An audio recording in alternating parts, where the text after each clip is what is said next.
All right, guys, it's Cleveland Moto Podcast number 379. All right. Wow. Oh, yeah.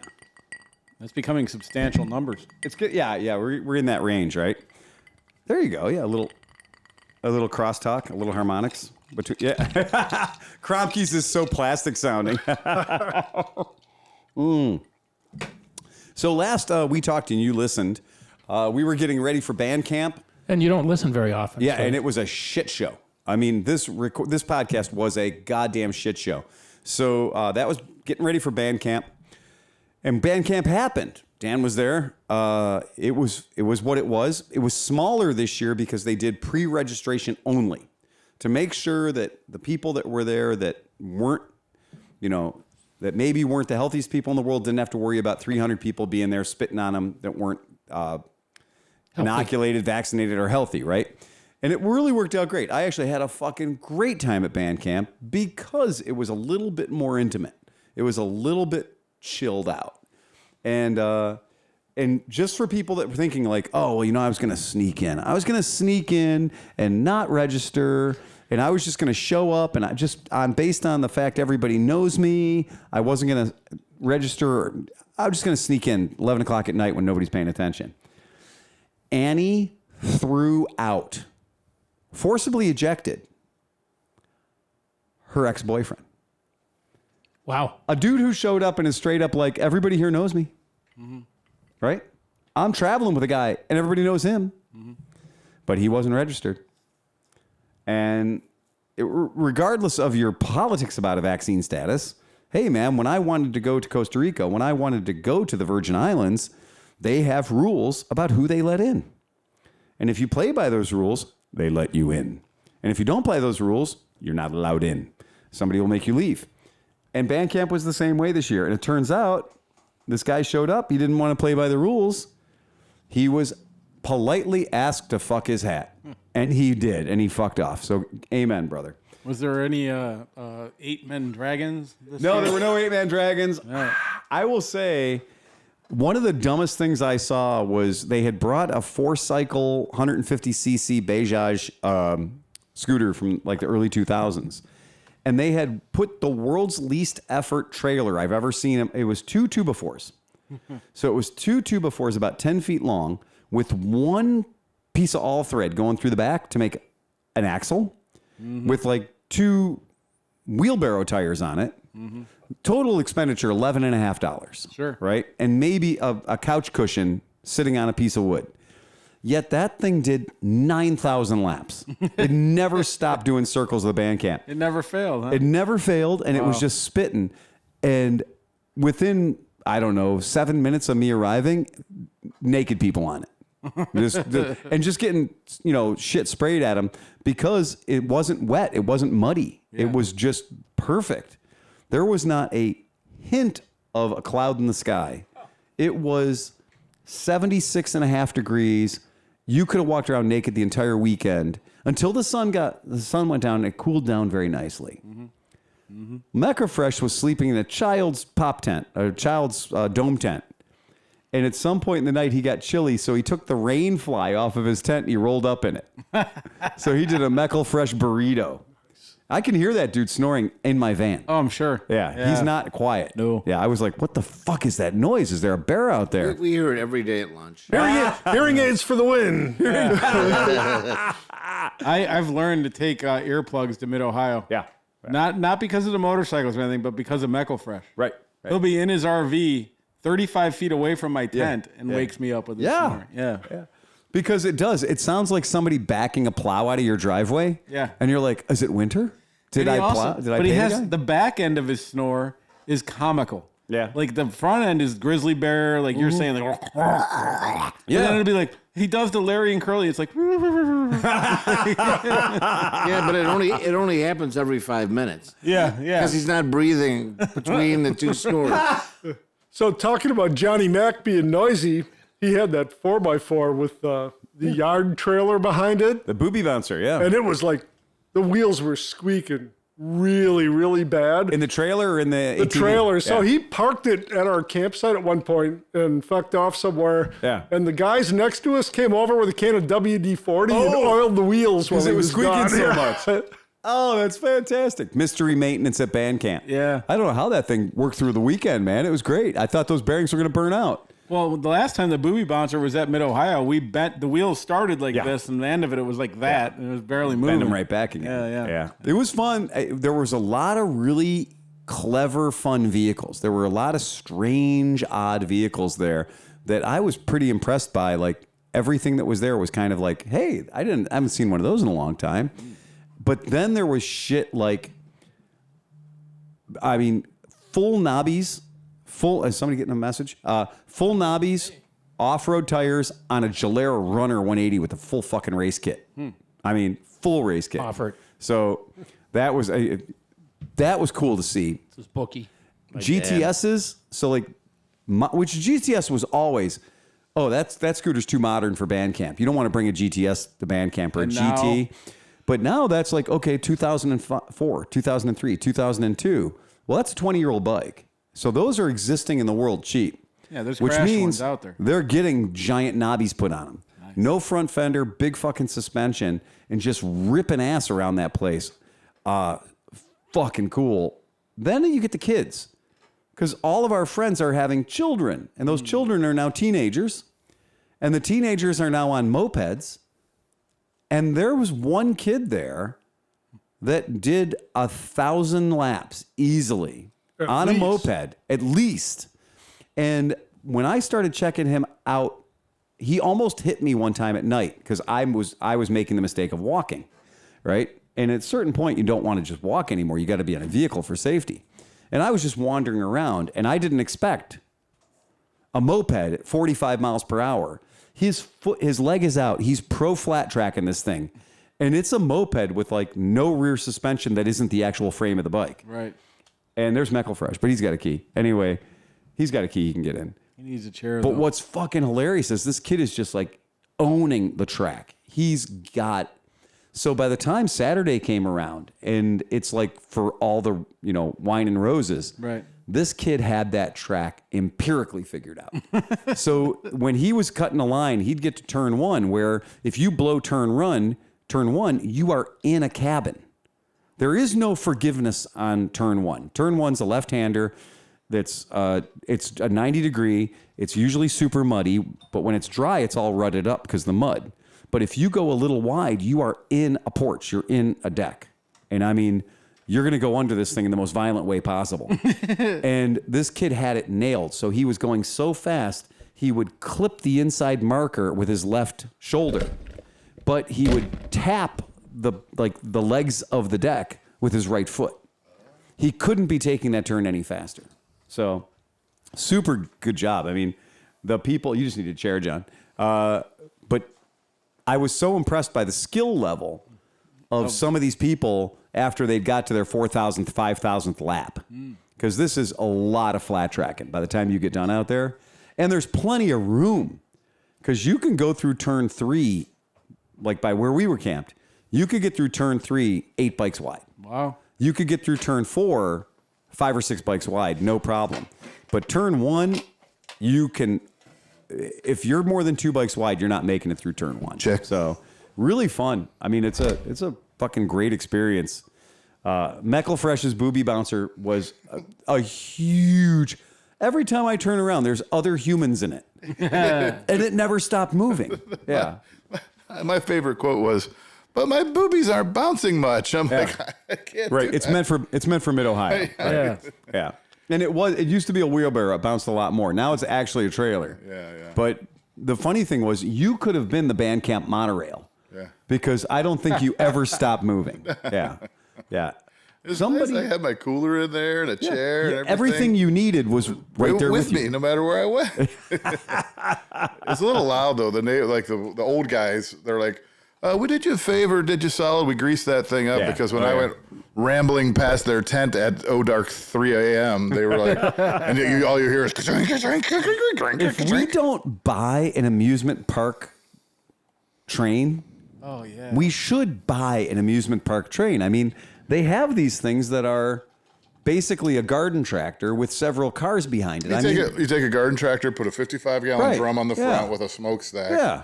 And then the cars are 55-gallon Right. drums with a 2-wheel dolly for each one. for each one. And you hook them all up. Yeah, and it's daisy chain them together. I mean, Right. there's a proper kiddie park train that gets brought out every year for Theater Bazaar, and they take it up to the top floor, the 5th floor to Theater Bazaar, and they run her down. They call it the Ghost Train, and it's like they have obstacles and fog and shit out there. It's fun. It's real creepy. I recommend mushrooms, but it's super fun.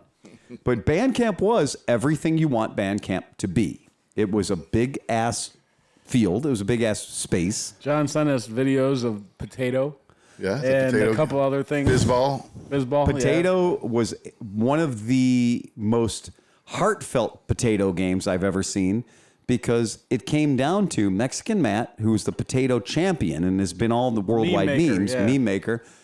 Mexican Matt, who's one of the 3 fittest people I know in my life. Like there is no body fat on Mexican Matt.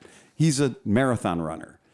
And can you imagine that guy who has the endurance of a champion racehorse, and you're fighting him over a potato ain't gonna in happen. 2 bales of hay? Right. And then Finley, who's second generation scooter rally person, right? Who was conceived and born at scooter rally, right? Different scooter rallies, but who's also young, ambitious, fit, Viral or virile. Yeah, virile. Yeah, virile. and his girlfriend's there, so he's got to Impressive. impress the girlfriend, right?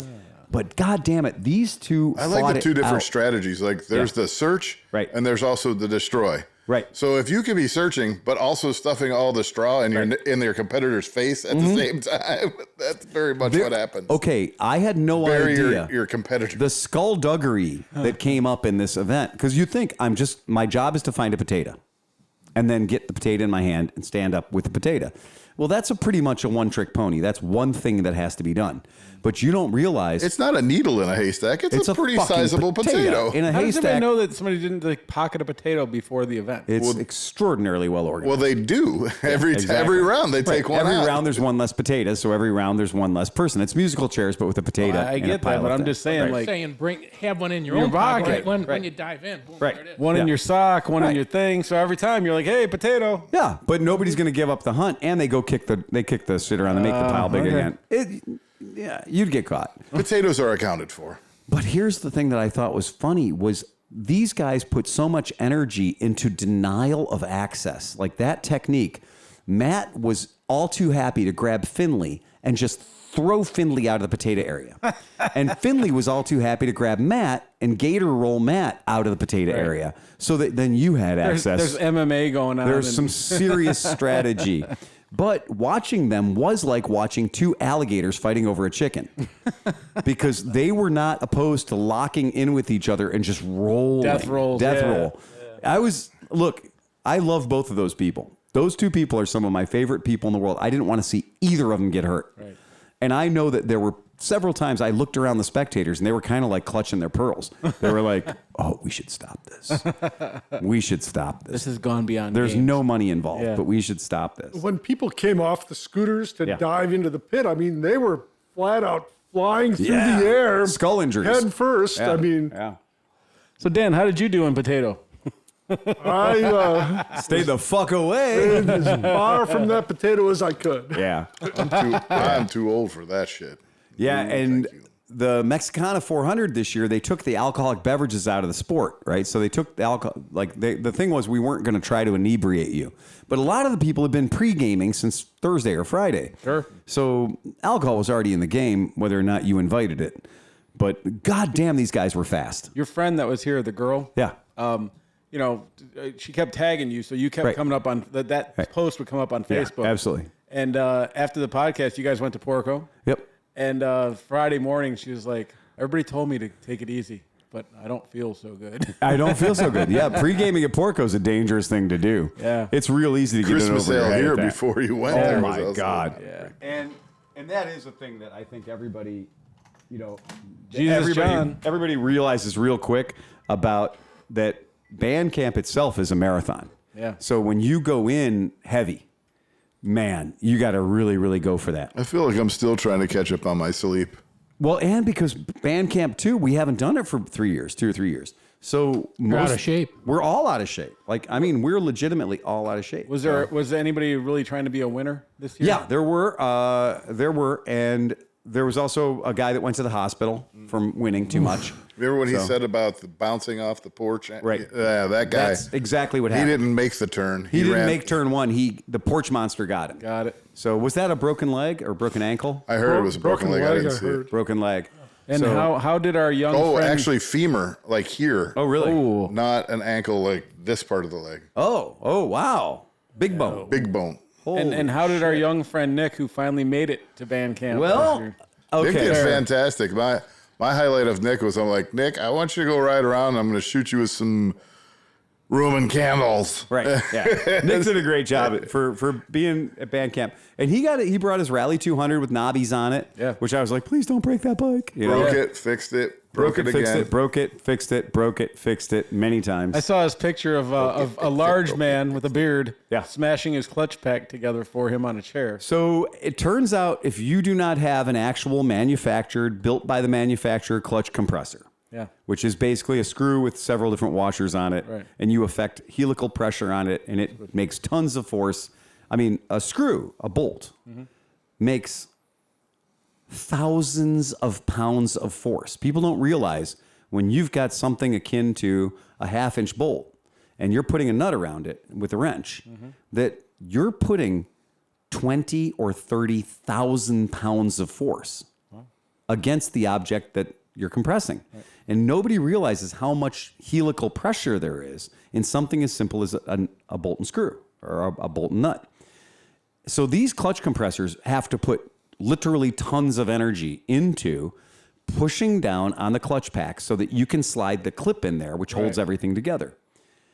And I got the message since I was coming back. And I mean, I came back Saturday morning to work at the shop. I drove down there. I was there for a matter of hours, then drove back to the shop 2 hours, worked all day like an idiot, then drove back down to band camp because I have special needs and they must be met. And band camp's one of the only things that can scratch that fucking itch. A lot of people needed you there, too. I know. I needed to be there and I was needed. So Nick figured it out. Really big human being in a camp chair with just the right size socket on the foot of the camp chair to push the clutch pack together and then just have the guy lean more into the chair. And it's a variable human press. Yeah. And he did. So Nick nicked the shit out of that. So Nick makes and breaks things. In this case, Nick broke something and then he made something to fix it. Good for him. In the form of, don't help, just sit there. I heard he got in a fight with Malort, though. He did. Oh, yeah. I would Who like to won? say, Dan? Yeah, you know, and the guy gave him the Millard. Right. And he took a sip and he's like, oh, that's way worse than I thought it was going to be. Then the love it. guy leaves and we're like, Nick, just dump it out. Throw it in the ground. He's like, no, he's like, I'm drinking it. I'm drinking it. Like, God. There was a whole gang of people Lot who of got in bad a fight decisions. with the Malort. There were a lot of bad decisions. I was calling James, who was passing out the Malort, my Lord. my Lord. My Lord. It's Who wants to get a hold of you so badly? Dude, I need a scooter. I'm going to tell you. You see and- gas prices? And by I the need way, a scooter. It's 8:13 on a Thursday night, 8:13 p.m. Eastern. Just answer it. No, because I mean I know who it is. All right, so I know who it is. I know what they want, but this is totally 2.5 hours late at getting it. Right? Yeah, this is the wrong way to do it. So yeah, what are they gonna do? They would have left a voicemail 7 calls ago, but now what they're doing is they're hoping somebody picks up. Right? Yeah. Like, God damn it, they won't stop calling. I guess I'll pick it up. Right. Right, exactly. But you know, it's funny to me, the people that do call, and I've looked at the caller ID, it's the same person every single time. And I did a couple of courtesy pick up and hang up, just to send you a message. Yeah, like, fuck off. Yeah. So Bandcamp, though, as a whole, the food was amazing. Yeah. There was really, really good food to That be had. fried chicken was fantastic. I Jesus had a lot Christ, of this it. dude is an asshole. Yeah, oh, and it's the same guy, right? It's the same guy. Yeah. Right. What? I mean, No, he's not outside the door on fire right now. He's in a different state. oh, Right? that's even better. It's even better. But anyway, yeah. Give me his number. Let me Nothing he could want could happen now. Nothing, right, exactly. But it's funny that like somebody's just like, wow, I've called 7 times and I've got the voicemail 7 times. Yeah, imagine that. Right. I know they're sitting there at 8:20 p.m. just, He's waiting. got to be sitting there doing the podcast. Right. Why won't he answer? The No, phone?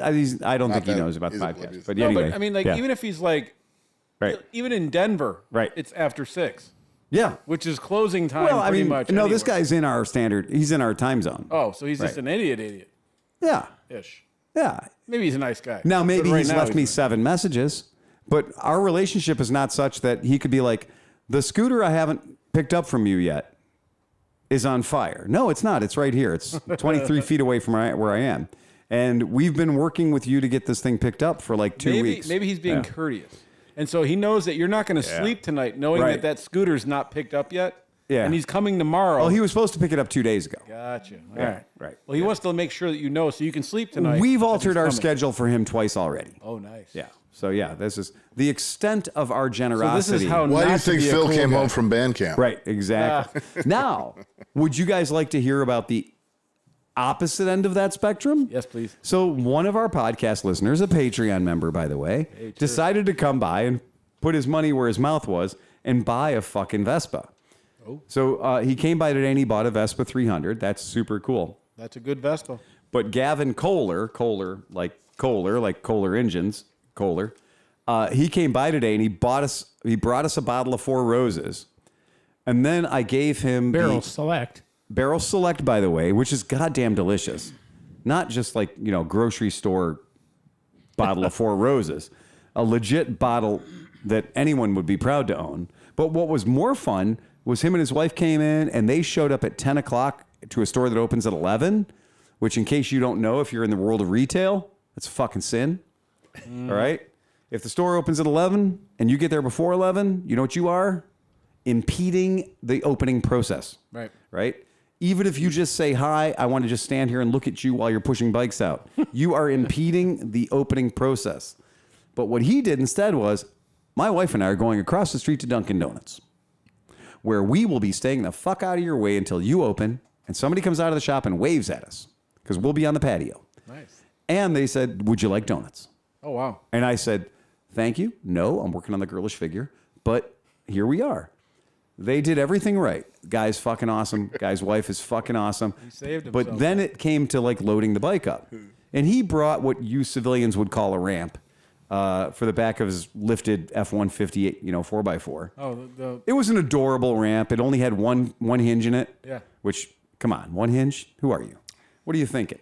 And if you'd have folded it over 4 times, it might work as a wheel chock. It was one of those ramps. Wow. It was adorable. It was cute. It was very lightweight. But here at our look shop, at you. Oh, look at you brought a ramp. Oh, but then what you end up is at a ramp that's like at a 70-degree angle. Now it's a wall. It's a wall. Yeah, right. So we have ramps here that before you unfold them, they're already good ramps. Yeah, you can go. And then you unfold them and you're like, damn. Yeah. Right. So I told him, I was like, let me do it. Let me tie it in. And he's like, well, I've got tie-down straps. And I go, oh, you got tie-down straps. And usually when people say that, that means they've got some clothesline, maybe 7 or 8 bungees that used to work. Or they've been to Harbor Freight. Something you'd use to bale some hay. Right. One-time use straps. This dude had a box that he used as a step to get up into the truck, but then you opened up the box. And in the box were 4 Harley-Davidson carabiner-equipped ratchet straps. Oh, Excalibur of tie-down straps. Truly. And he had all the soft tie-down things and everything else. Like, the guy had truly thought about it. Well, those Canyon straps, Dancer, Canyon Prancer. Right. Canyon Vixen, Downer and Blitzen. Yeah. well, those Harley straps have to hold, what, about 1,800 pounds? Exactly. Right. Yeah. And he did. He truly came to win. Nice. And he won. And so I showed him all the tricks for tying the bike in. And What stuff. color? What color do you get? He got what they call grigio delicato, which is delicate gray, which is like, it's like silver that a Smurf peed in. Okay. It's just a little bit blue. There's a hint of blue in it.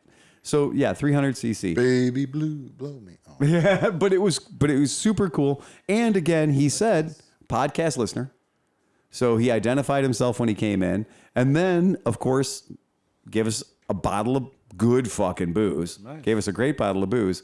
But then once I tied the bike in and used all my funny fucking lines, because anybody who's ever been here knows, like, I got a patter, right? I talk to people. Yeah. And we have a good time when people are buying a bike. Yeah. And you might learn a thing. So at the end of it all, he's like, I'm buying you guys lunch. So he bought us the pizza in there. So there's Ohio's City Slice Pizza is over there right now. And the one that's got the peppers on it, there's one that's got peppers. Shit is hot. Like, I ate it. And I was like, I was sweating. I was sweating so hard eating pizza. I'd never sweated that hard eating pizza. And then I was like, no, that's way too much. But I mean, You've obviously never been home alone on a Friday night, sad, crying and sweating, eating just lots of pizza. No, I don't. Okay, right. And I don't really and I don't like super hot food. Like, we used to joke all the time that, like, Joe Hongosh used to like Taco Bell mild sauce. Yeah. And I was like, perfect. And he's like, you're fucking ridiculous. So then I ate this thing and I was like, no, it's pretty hot. So then Renee ate it and she's like, no, that's really fucking hot. And then James ate it, and James can eat the ass out of the devil's horse, man. Like, James does not give a shit about how hot stuff is. And James had somebody's like, and I came back and he was out there. He was doing the meat sweats. So he came one chip that killed him. That is one of those bullshit one chip challenge things. And that, even being in the room with us, that thing was horseshit. Like, so speaking of hot sauce, yeah, I hooked up with Smith on Saturday to go for a ride, and his wife had bought some, and she gave me an extra one. It's called Truff, Truff. Right. And it's not hot. Are you sure it's not called Truff? No. Well, that would be TRUUF. Oh, that'd be TRUUF. But it's little over mild spiciness. Okay. But it's flavored with truffles and other stuff. Oh. Holy fuck, is it good? Good. I've been putting it out everything. It doesn't just burn your face off. Oh. Yeah. Cereal in the morning. A little shot of truff on it. Truff on it. Yeah. So Mrs. Mrs. Smith. Cinch at night. Also go with A coffee. little shot of truff on her. Put in your coffee. Oh, yeah. Coffee. What about introductions? This is the... Yeah, so to my immediate links, well, we had to wait till he was here. Yeah. Johnny Mac. And to his immediate left. Steve Sleepy. And... Chris Smith. And to his left. Dan KROMKE. And to his left. Steve Hoffert. And no Oscar tonight. And I think maybe we figured out some math on this one. It's like when your lady friends are around, you may or may not be at the podcast. There's that kind of a thing. And That's okay. She's cool. And I respect the living hell out of that. So that's so cool. We got to hang out with her a little bit. Yeah, we did. We got to spend some quality band camp time with I Sarah. played some guitar for her. Oh, you did? A very derogatory song, which she enjoyed. Oh, cool. I Excellent. won't go into the lyrics and the details, but it was... This is a family show. I used the word that rhymed with door a lot in the song. Oh, okay. All right. Yep. Score. Right. Here's an interesting thing. So We're sitting here going through words. Ignore. Come on, man. Really? I'm a fucking idiot, dude. Not to be silly, but we did talk about how recently, or not so recently, we were featured on an episode of The People's Court. Yes. And so we were featured on an episode of The People's Court about a month ago. And as a result of that, we got a few phone calls, nothing that led to a sale, but we got one particularly nasty fucking review on Google. We got a 1-star review thanking us, basically saying that we are assholes for keeping a guy's deposit on People's Court. It's non-refundable. A non-refundable deposit. But even to take it more further, to get on the People's Court, this particular case had been through, it started with the Better Business Bureau. It started with a credit card company when a guy tried to do a chargeback, and they said, nope, Phil's right. He keeps your money.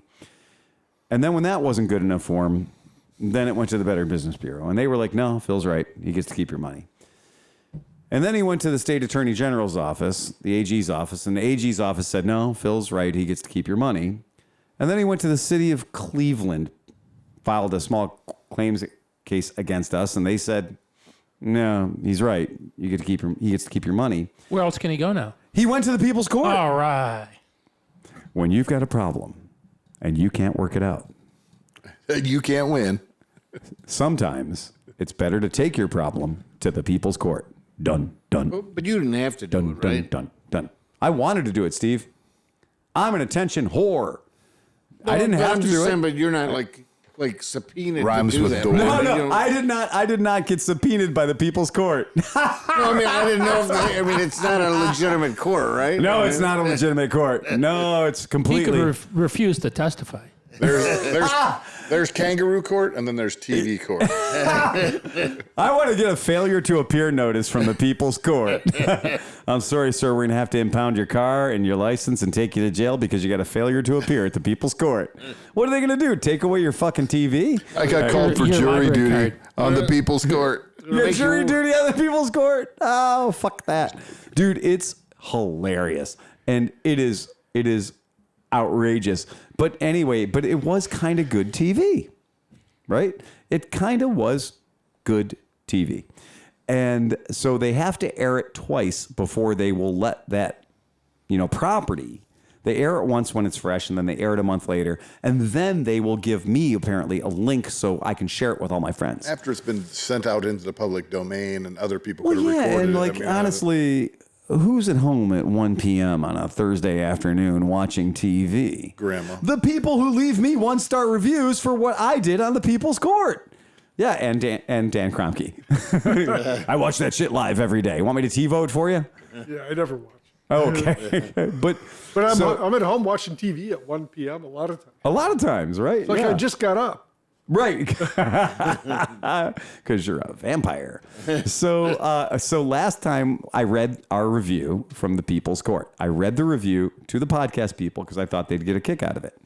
And what people don't realize is when you're a business, a 1-star review is weighted so heavily that if you have 150 reviews and the vast majority of them are 5 stars, one-star review can knock 100 5-star reviews down to a 4-star. It's just the dumbest theory in the world. Well, you can't have a five average if you have one star. Exactly. You're always it's going to be a 4.9 something. Thank you. Or worse, right? So I have now received a 1-star review from my second person. How I know the People's Court aired today, the episode in question. And the episode is called Scooting Around the Issue. Do you think these are friends of this guy? Oh, I don't care. I mean, Yeah. I don't think they are, but Maybe anyway. not related. So in the interest of disclosure, I'm going to go ahead and read our 1-star review from Felicia Peguero or Peguero. I just saw this on People's Court and I agree. Do not do business with this place! ! To keep someone deposit due to be denied finances is a ripoff! ! I understand a restock fee may be necessary, but you were probably able to sell that scooter, so you are making more money. Now, what if 5 people come into your shop and only 2 approve? That means you got to keep the other 3 money at $500 each? Bad business. Good business. Great business. In fact, I'd like it if 400 people came in and I got to keep the other 300 people money at $500 each would be the best business. So I did reply. I just said, still give you a 1-star because at that very moment you could have gave him a refund. So she replied to her own comment, by the way, which I thought was pretty classy. Still give you a 1-star because at that very moment you could have give him a refund of the $425 to show that good faith effort. How do you know he didn't have 700 credit score? He could have been denied on having too much money going out versus too much money coming in. You were assuming he did have a 700. Again, I'm almost certain that very same scooter you had, you sold. You are a ripoff, and it's your policy that everyone pays deposit. I'm sure he's not the only one you have rip off. As for having a business, I do run a business, and oftentimes I do pro bono. Well, first of all... Tacos are a lot cheaper than scooters. Okay. Oh, wait, sorry. And just so you understand, I just wrote back, not everyone who applies for financing pays a deposit. Only people who place an actual order on a particular bike. She's an English tutor.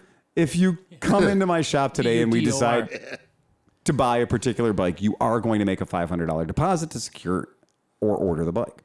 We give you 14 days to supply the balance. The first thing we did was offer this guy a $75 restocking fee. That was the first thing we did. We offered right off the bat. We were like, dude, yeah, I'll undo all the paperwork. I will resubmit to get another MCO, which costs me money. Sure. I will resubmit and pay the FedEx to get another MCO, which is going to cost me about $100. But I'm going to charge you a $75 restocking What fee. people don't understand is you're not putting a deposit down on a plate that you just put back on the shelf, and it's like, well, there's the plate. No, we filled out an application for title. There's like all kinds of shit that goes. We did all along kinds with of fun it. stuff. You're for it. buying a fucking vehicle in your name. And this guy ghosted us for 2 weeks, said nothing until I chased him down on it and said, hey, man, you put a deposit on this bike 3 weeks ago. What's going on? Yeah. And he's like, well, I got some finance problems or whatever. I got really good credit. And that's what everyone's talking about, his really good credit. But no proof. Well, but the judge asked him, I was like, well, can you show me a denial letter? Can you show me a credit report? Can you show me a denial letter that says, despite you having a 700 credit score, we're denying you? Right. And he couldn't find that. He couldn't submit that to the judge. Your Honor, I don't have those documents. Despite your 14-inch cock, we can't make you a porn star. I without know. Seeing it. I know. And so, but the next thing we heard was that the credit card company was like conducting an investigation to see whether or not he should get his 500 back. And the credit company said he shouldn't. Right. Because he made a deposit. And I think what these people don't fucking understand, and I can say firsthand, sitting here for fucking 8 weeks or whatever. Yeah. Volunteering. Every single person that you've talked to, like when you're selling them a bike, you tell them 13 times, this is a non-refundable deposit. Which you are I shouldn't purchasing the even motorcycle. have to say. No, but you Right. do. It's Right. not like like you keep that. It's not like it's a hidden fact. Right. And then you spring it on them when they decide they can't fucking buy the bike, and they're like, "Oh my god, I didn't know about this." This coffee contains caffeine and it may Right. be hot. Right. And it's in a cup that could be spilled.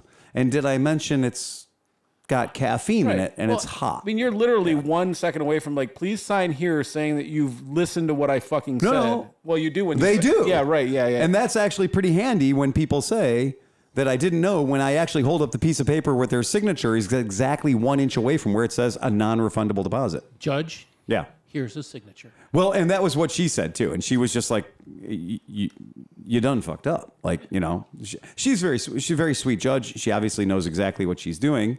And it's there. But it's funny that people will be angered at the television and then look me up and give me a 1-star review because the judge agreed with me. Ouch. So there you go, folks. Now, if you would like to write a spicy comment, this is on Google, Cleveland Moto. Go ahead and chime in, and maybe you might have a take on that whole thing. Maybe I say we find out what Taquisha, what's her name? I think it strikes a chord with people who got screwed because they paid a down payment. Right. And they also got screwed out of their down payment because they couldn't. So then they're like, I'm going to do a deep that dive same on thing her happened to me. business Yeah. and see what kind of ethics she has. Well, with you her better business. watch out because she does pro bono work I heard it. I do pro bono work too. every morning. Yeah. I'd consider myself a rank amateur, but I do pro bono work. So yeah, but anyway, I thought that was hilarious that we got a 1-star review for what? People The people scored. scored. I mean, that's kind of a badge of honor, to be honest with you. I've gotten 2 1-star reviews for us for what we've done on the People's Court, even though we won both times. Right. This is pretty funny. Maybe they just didn't like the way you looked. You ever think of that? Maybe? Well, fuck you, dude. You've seen me, right? Yeah, yeah. There's a golden face to go along with his golden voice. Yeah. So would you comp And black the horns. judge a scooter? Well, do you know what's funny is when you watch the thing, I don't know if it made it to the edit because I haven't seen the thing yet because they got it locked down like Fort Knox. But at some point, the judge, she goes, now, Phil, you do realize that you're in front of an entire country of viewers. This might be a wonderful time for you to extend a courtesy, maybe do something gracious for the plaintiff. Would you like to take this opportunity to perhaps make a gesture? Say it, Judge. Say it. And I said, I think I see where you're going. And I said, I'm not going to give him his deposit back here on the People's Court, despite you telling me I don't have to. You told me I don't have to. You told me I was right. Your Honor, you're right. You told me I was right. And I believe that I'm glad this came to this after 6 or 7 different agencies all agreed that I was right. I'm glad that now even you agree that I'm right. That's great. But I'm not going to give him his deposit back out of principle. Right. Because I think it's important we send a message to people that when somebody says, I'm giving you a deposit to hold on to a thing, that we are in a contract and I will hold on to the fucking thing. And I won't welch on you like you won't welch on me. Right, like how much money did it cost you to have that bike there? Yeah, of course you could sell it at some point. Right. But at some point, since you're holding it for 3 weeks, you might have Right. been able to sell 7 other bikes. I told 3 people it wasn't for sale. I told 3 people it was Right, sold. right. None of those people took me to People's Court. None of those people took me to the AG. None of those people took me to the Better But Business that Bureau. cost you money, though. Of course it did. Her point was that Yeah. the person who wrote in her point was that he should have gotten his money back. Right. Well, the point is that you could have sold it for more. Right. And I that's did. happened to all of us. I mean, that's happened to us. We make a deal with some guy. Yeah. You have a deal Yeah. made, and somebody comes along Yeah. and they offer more money, and then you lose that. Bust a deal, face the wheel. So he put the money down, so that you wouldn't, so that was his. Yeah, that was his. It's the same all across the board. I mean, it protects both parties. Right, It's not exactly. just protecting you; it's protecting him too. if you, I So totally how much agree. did if the you rent a judge? bed and breakfast and you don't cancel it in time, you're going to pay some money. Exactly. So There's how all much kinds of did things like did that. Judge Susie want you to, as a goodwill gesture, give up? Well, the whole reason this whole thing exists was over a $500 deposit. Maybe she was hoping you know what? I'll split it down the middle and I'll give him $250 so she could show a win for both people. You know, like this Right. win-win. Yeah. So was it Judge Judy that wrote the? No, it's the shit Judge Milan. Milan wrote the shit review. No. Oh, I had this shit on lockdown, and then People's Court had to come back without Wapner. Yeah. It's and it is a really, I mean, that's a funny thing, but when it comes down to it, it's like it's so funny that in our world, in our society, okay, well, let's see. The credit card that I used said I didn't have a right to get my money back. Okay. And then the Better Business Bureau, which has no power whatsoever in the world, but is pro-consumer, said I don't have a right to get my money back. So then I went to the Attorney General's office, and they said I didn't have a right to get my money back. So then I went to the City of Cleveland Small Claims Court, and I didn't get my fucking way. So I went to the People's Court on television. I went to the television court, and it is kind of fucking embarrassing when it comes down to it. It's just like, come on, man. Did they make fucking you sign crazy. like an NDA or anything? What's that? The People's Court? Yeah. No, it's on television. So you could just, you just go in there and it's like a case that you would go to the normal court, and then she You decides. didn't even and then- go in there. You didn't. I you did just it all on Zoom call. Yeah. Oh no, because I just wondered. Do they? Is it binding? Yeah. Oh, yeah. When So- you agree to participate in the People's Court, both parties are saying that they will go along with whatever Judge Milan says. But there's a secret kicker. And imagine, if you would, the number 500 slots in very nicely here. Because in the People's Court, whether or not Sleepy's arguing over his $4,000 deck, or you're arguing over $250 Ruger Remington, whatever the fuck it is that some gunsmith fucked up, whatever it is, it doesn't matter, because the People's Court pays you, even if you are Johnny Q, loser, I lost, $500. And if you're Johnny Q, winner, I won, you get $750. So the winner gets $750, So it's win-win. and the loser gets a $500 appearance fee. So he's even. He's even. So He's fuck whole. He's everybody. then. solid. Exactly. So fuck everybody. Right. That's exactly right. And he wasted my time by dragging me through 4 or 5 different agencies. But the point being, don't put down a deposit on something unless you really want to buy it. And then the other point is, if I put a deposit down on something and you renege on the deal, well, then fuck you. Right? Because yeah. I'd tell him, come on back in next week and put down another deposit. Yeah.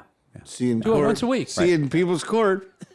Well, you know, We can just cut to the chase. As our critic says, well, then if I write 3 credit refusals, I've made $1,500. So there's a person who has an empirical understanding of the way the motorcycle industry works. So there you have it. And your profit's higher on that than it would be on selling the bike anyway. Exactly. I had a situation where I wouldn't put down a down payment. Absolutely. They're like, "Oh, well, can you put down a down payment?" I'm like, No. I mean, that car's been here for 3 months. Absolutely. I don't see a line of people waiting to come pick it up. You had to dig it out of the middle of the lot, and the battery was dead, and you haven't even cleaned it out. So, no, I don't feel like I need to. And you don't need to. Absolutely Well, somebody not. else could come along and buy it. Sure, they could. There's a million other cars just like that. 21 days ago, that car was still there. What have you? And he went and came back. My man, how about just $100? My man, I'm like, yeah. Habib wants his How about- $100. How about once you get it running, I'm going to take it for a test drive. Right. If it seems okay, I'm going to buy it. Right. What's the And problem? there's No down payment. And by the, I mean, for people, I do this every single day. The folks that come in that will look at something like a TNT 135. Would you run somebody's credit if they refuse to put down a down payment? I do it all the time. If I said I have 800 As long credit as you score, look, if you tell me I'm willing to fill out all the paperwork. Right. You ask for a down payment. I say, I don't got the 500. I don't really want to do that. Just run my credit. Right. If it comes back, it's good. We're good. I'll buy it. Somebody I else think I comes did that along and 7 wants times today. Yeah. Pretty sure. Yeah. And that's fine. I mean, I get people all the time calling in. They're like, well, I can't. I mean, look, there are a lot of people who are in very financial dire straits. There are a lot of people that really don't have a lot of bonus money to be playing around with. Now, I don't think those people should be buying brand new silly motorcycles, but they do. And like the guy's literally holding a baby that looks really hungry, and he's buying a motorcycle that can at best be considered a bad purchase, Well, right? Strawberry two-stroke is a good enough for That's the good baby. enough formula, right, for anybody. But it does happen all the time, and people realize this. Like a lot of people make purchases based on, well, the document there says it's $71 a month, and I have a $71 surplus after I buy my baby formula. Right. I have $71 extra every single month. Pre-inflation. Whatever, right? And it's hilarious when people come in. I'm like, you do understand that $71 a month that company is advertising is not counting your down payment. It's not counting your tax. Insurance. It's not counting maybe a $125 application fee, because some of these companies are fucking evil. And it's also not counting, sure, you might at this very moment qualify for 3.9 financing, but they might change that in 6 months. And it might be 9.9, or you might miss one payment and it's 29.9. Yeah. Right. So it kills me because I'm so careful about not putting people in a predatory situation. I'm the opposite of all dealers who are just like, dude, just get them to sign the finance paperwork. That's it. And then we're good. You know, you got to sign so many finance paperworks, but it's a different thing. And Let's say the guy comes back in and says, I want to buy a bike. Yeah. Would you apply the $500 towards the new bike that he actually buys? Curiously, I'm glad you brought that up, John, because I have given a lot of people that have welched on a deposit. So people have said, and because, you know, in this market right now, you go to the Honda dealer and you say, I'd like to buy the new Monkey. I'd like to buy the new Grom. I'd like to buy the new Goldwing. And they're going to say, thank you. Give your deposit right now. The bike will be here in 6 months. So we've had a lot of people, though, that their life has changed, right? And so now I may have spent 5 hours with you talking about this bike. I may have done research finding you this bike. I may have ordered you this bike outside of my normal order program, which, by the way, I do have to pay for that. That does cost me $500. I'm putting out my money to order the dingleberry purple, you know, Yamaha, whatever the fuck it is you particularly want. I'm adding that to my order. And in the case of my vendors this year in particular, to get that, I got to show them earnest. I can't just write it on a line and say, send me 27 of those. They don't want dealers to do that. They want to make sure they have customers lined up before they just send you inventory, because inventory is at a shortage right now. Yeah. So we are prepaying. We are pre-buying these units to make sure that they're getting to the customers in a timely fashion. But yes, John, I have taken many customers and said, look, you understood when we signed this paperwork that you were making a deposit on this vehicle. We have played nice together up until this point. But now at this point, you're saying whatever's happened in your world, you need that money back. You need that money back. You've been waiting 21 days. The bike's not here, and you want that money back. Now, I'm telling you, I absolutely don't have to give you this money back. Judge Milan said so, right? The People's Court said so. The Attorney General said so. The Lakewood Court said so. I haven't found a lawyer yet that says I don't. And if you are a lawyer, I'd be interested to hear more. But here's the interesting thing. I have told every single one of those people, I will hold that for 6 months. I'll hold it for a year. If you change your mind, your situation changes and you're back flush again, That money's in the bank, as far as I'm concerned. Come and get your bike. We'll start the machine over again. I'm not burning your money. It's still here. You got a month. Play it out. Go ahead. You got a year. Play it out. Not to change the subject. Yeah, please do. But there was a certain bike that somebody did obtain financing for. Yeah. And screwed it into the ground. And there was an issue, and I just wondered if that issue played out. Which bike? We're still playing on that game. That game hasn't played out I yet. don't know if I'm allowed to say it or not. Well, you know what? I think we should let that one simmer. Let's let that one marinate a little while, because that's a real situation. That's somebody where somebody says open case. That's an open case. Investigation. We're gonna see what happens. We're gonna give the parties involved, the manufacturer involved, a chance to help that customer get back on their bike and get out rocking and rolling like a normal person. But in the meantime, right now, boy, you're right. That's like, whew, pay $25,000 for a bike and crash it 3 days later. Damn, it's a scary thing. It's a scary thing. It's a scary thing. Plus, we have the situation of like, okay, how quickly can that company get the customer the parts to get the bike back on the road again? Meaning me, the dealer, the guy who paid for the bike, right? Because the other guy wrote his name on a finance application, but in order for me to make that bike materialize and sell, I actually had to pay for it. The customer had to sign his name on a finance app. I'm the one who actually came out of pocket over 20 grand. So for me to get that bike back on the road again, the customer may have made one payment so far. The customer may have got $300 into this game, maybe $500 to put a deposit down. But right now, the customer is me. Yeah. So we'll see how quickly I can get those parts. So, Hoff, do you have a deposit down on anything? Like a Hunter Cub or something like that? Well, they didn't. I mean, I've bought so many bikes from them. Yeah. They didn't even take a deposit. So. Right. Yeah. For the DAX. Yeah, but I think it's DAX kind of 125. vaporware anyway. Well, I mean, So they're going to take a deposit for vaporware, or are they going to say, "Oh, now we can order one"? Right. Can you bring a deposit in? Well, that's because Honda's too busy making these CL300s that we saw today. I would.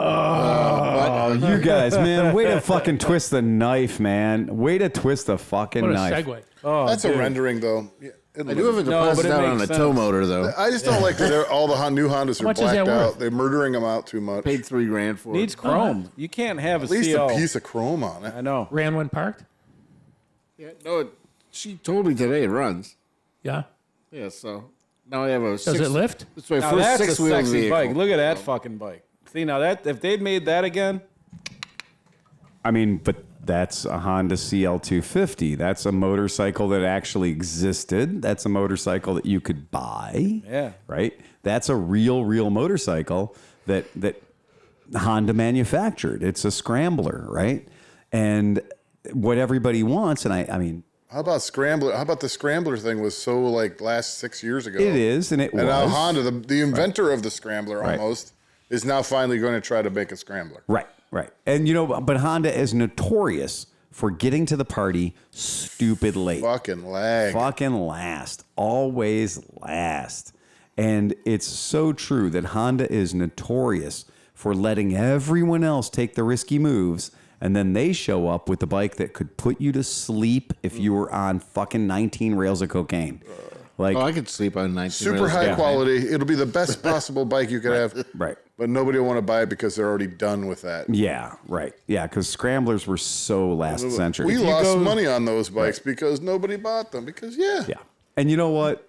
Not for nothing. If you want a motorcyclesports.net and then do CL300 to see the new rendering of this horrible fucking thing. We were talking about 700cc bikes. You know, like there's the Tenere 700. We're talking about bumping the Versi up to 700. Where's Honda?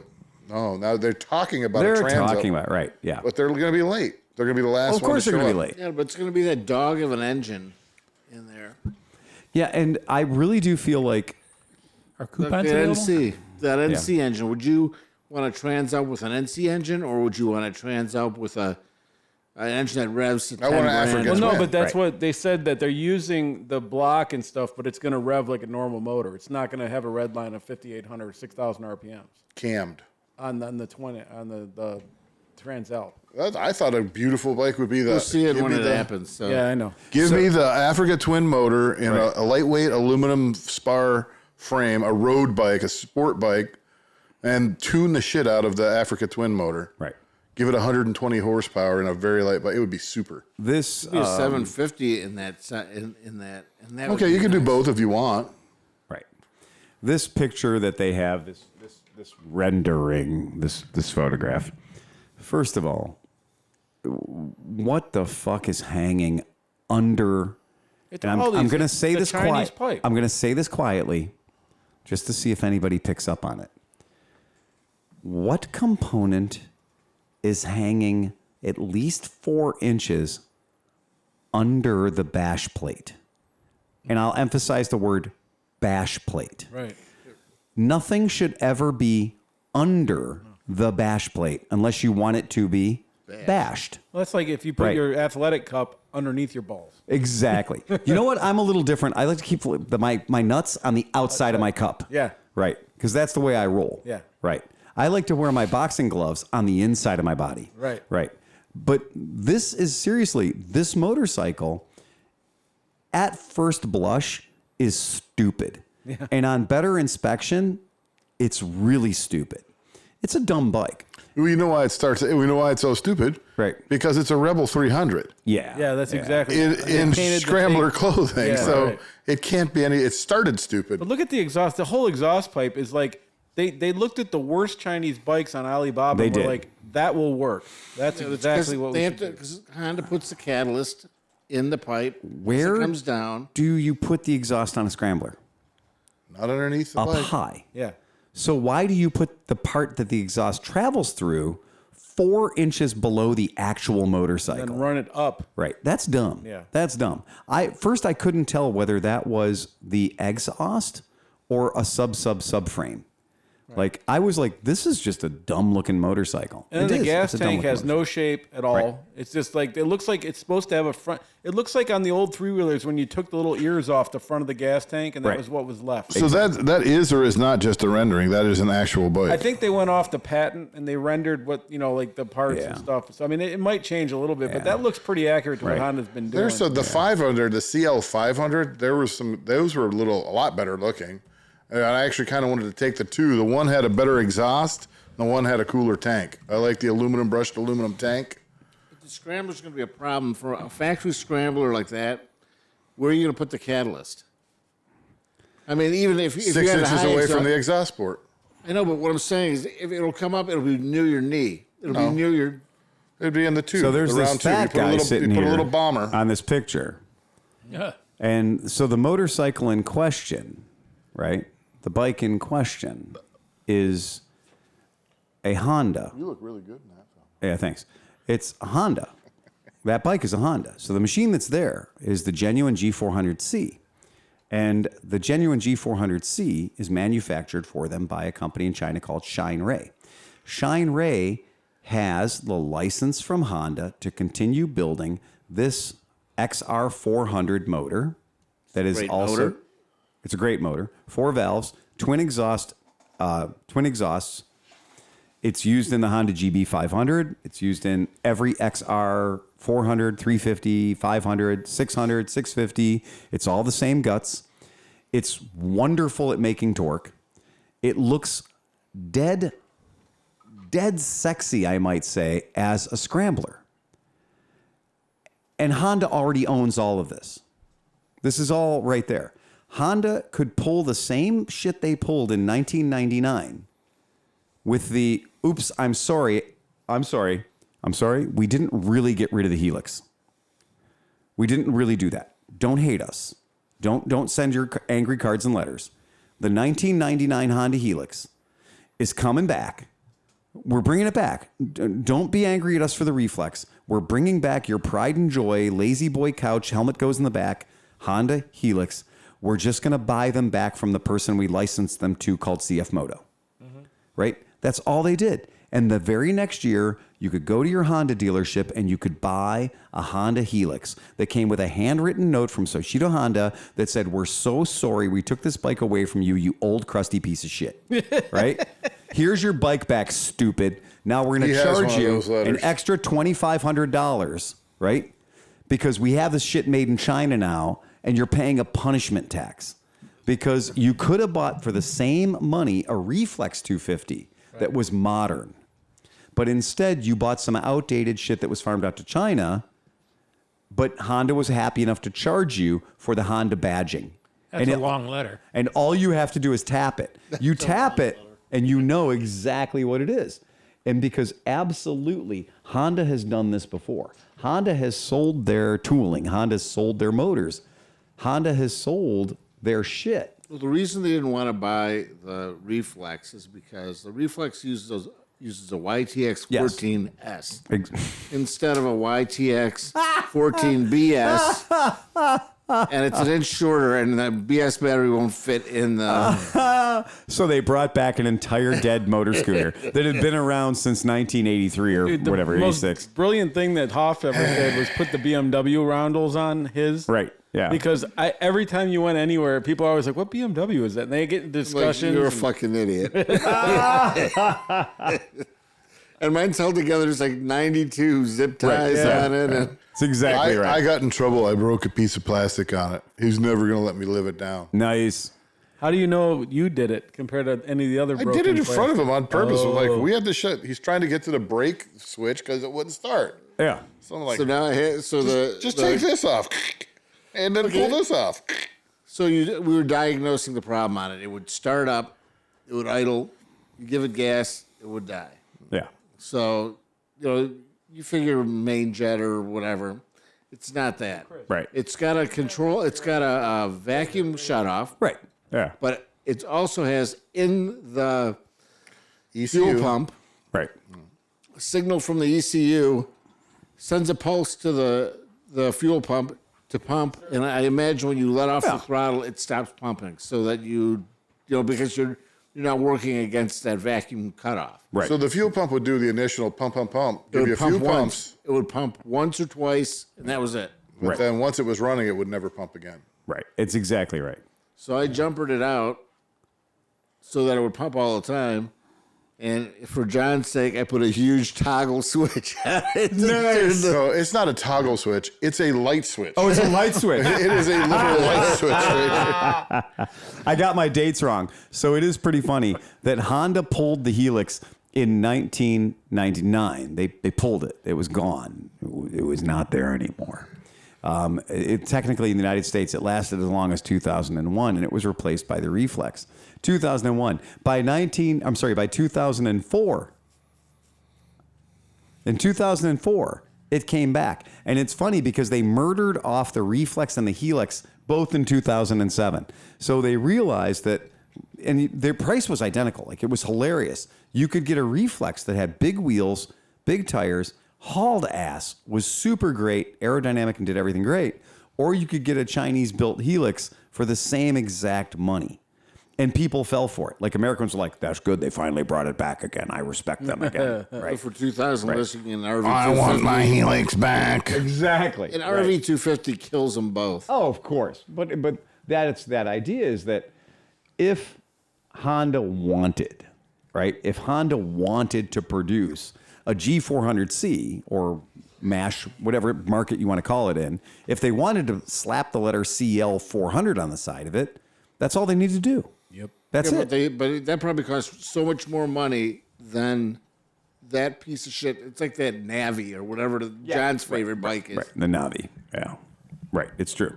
And so it is funny that bike, so in year of our Lord 2004, that Honda Helix was kicking over $5,000. And there's no excuse for that, because I think that in 2004, if you got a CF Moto Fashion, which was the same bike, let's see what a CF Turn to the Moto. left. Fashion. Right. I think it was called the CF Moto Fashion. When did the Morpheus come out? Or Morphus? The Morphus, still one of my favorite guilty pleasure bikes ever. I don't know exactly what year it came out, but I'm going to buy one someday. Spots. The CF Moto Freedom, a.k.a. Fashion, is a clone of the Honda Helix.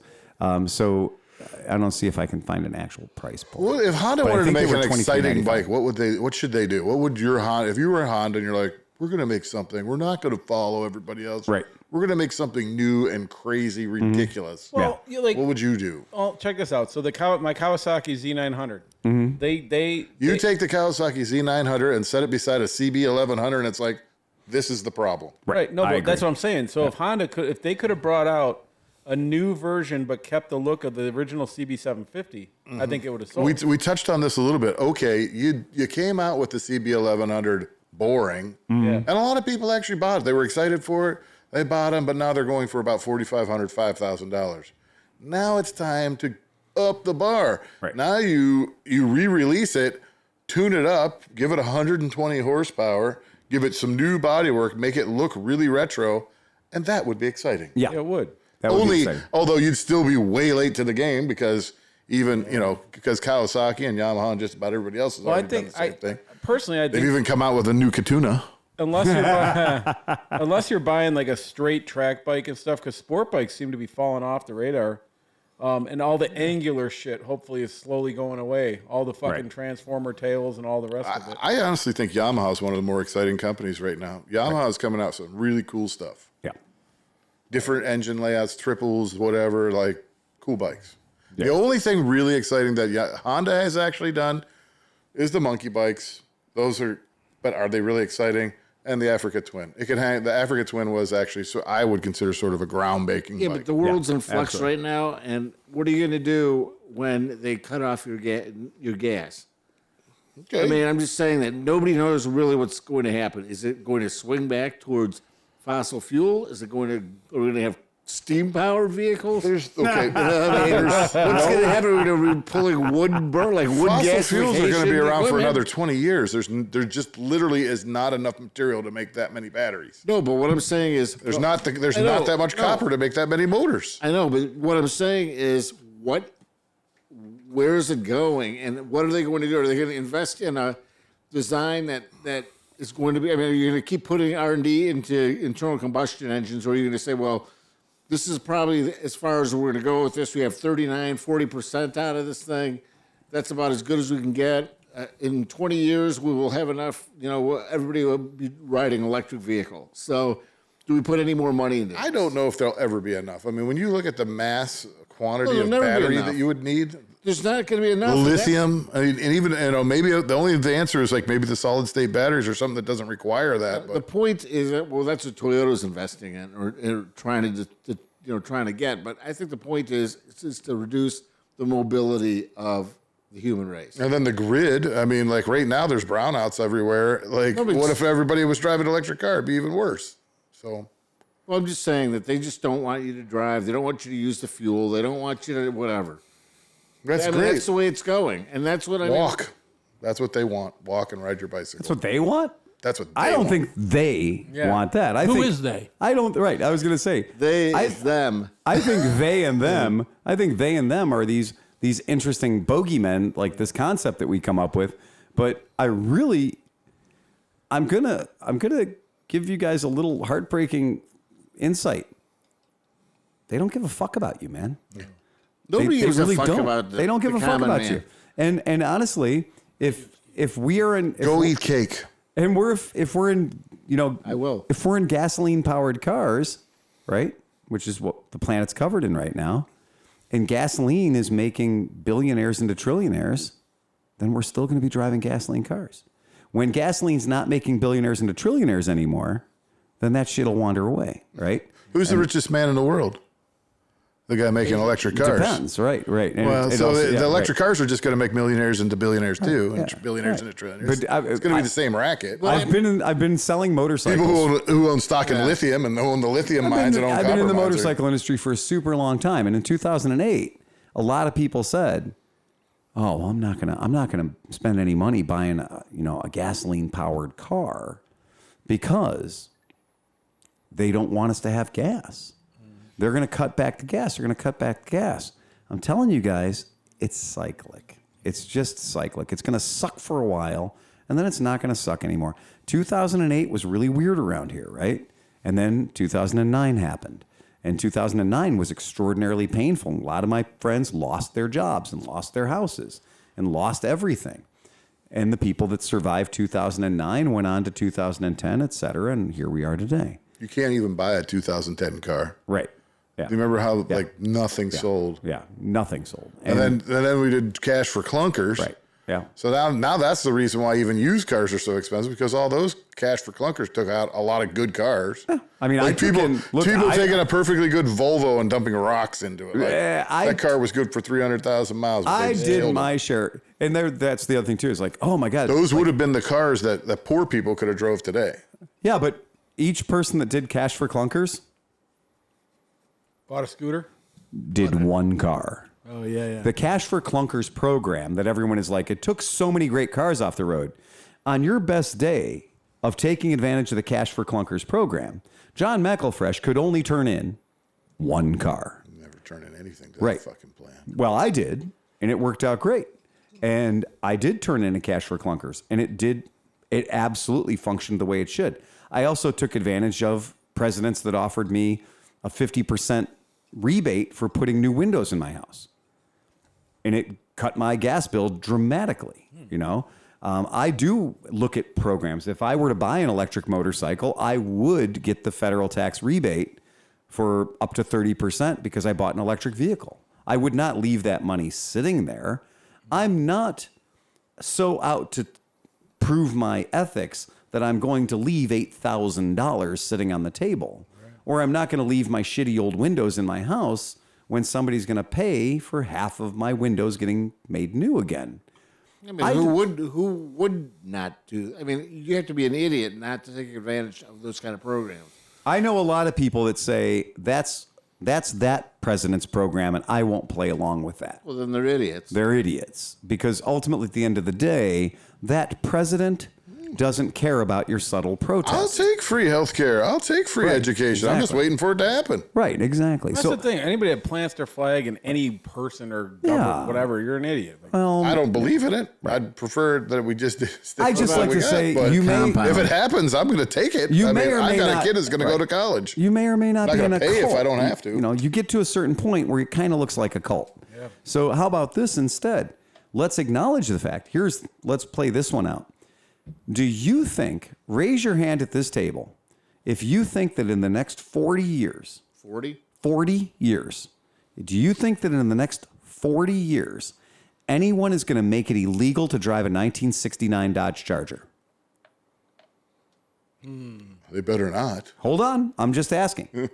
Do you think I'm saying no. at this table, anybody is going to make it illegal to drive a 1969 Dodge In California, it'll probably be illegal in the next 10 years. Charger? I don't think it'll be illegal. No, but it'll it'll be be really expensive. Thank you. And inconvenient. And very Right. inconvenient Right. to do. I was going to say, if And there's not going to be that many of them, so nobody's going to make a I mean, law for, California started like, trying to get rid of weed 1,500 whackers cars. like next year and chainsaws. I mean, Now, I'd get rid of Chris's weed point- whackers right now. Chris's point is really good because believe it or not, you can go right now today and you can purchase a completely built Model A using modern, on vintage tooling that's resurrected at the Henry Ford. And they sell Model A's that are built on original tooling at the Henry Ford.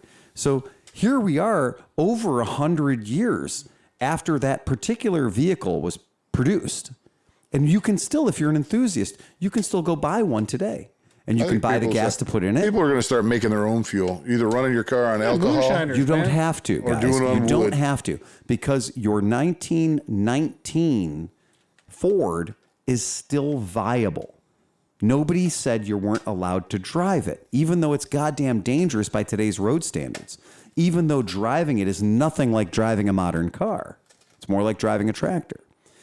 But that 1969 Dodge Charger.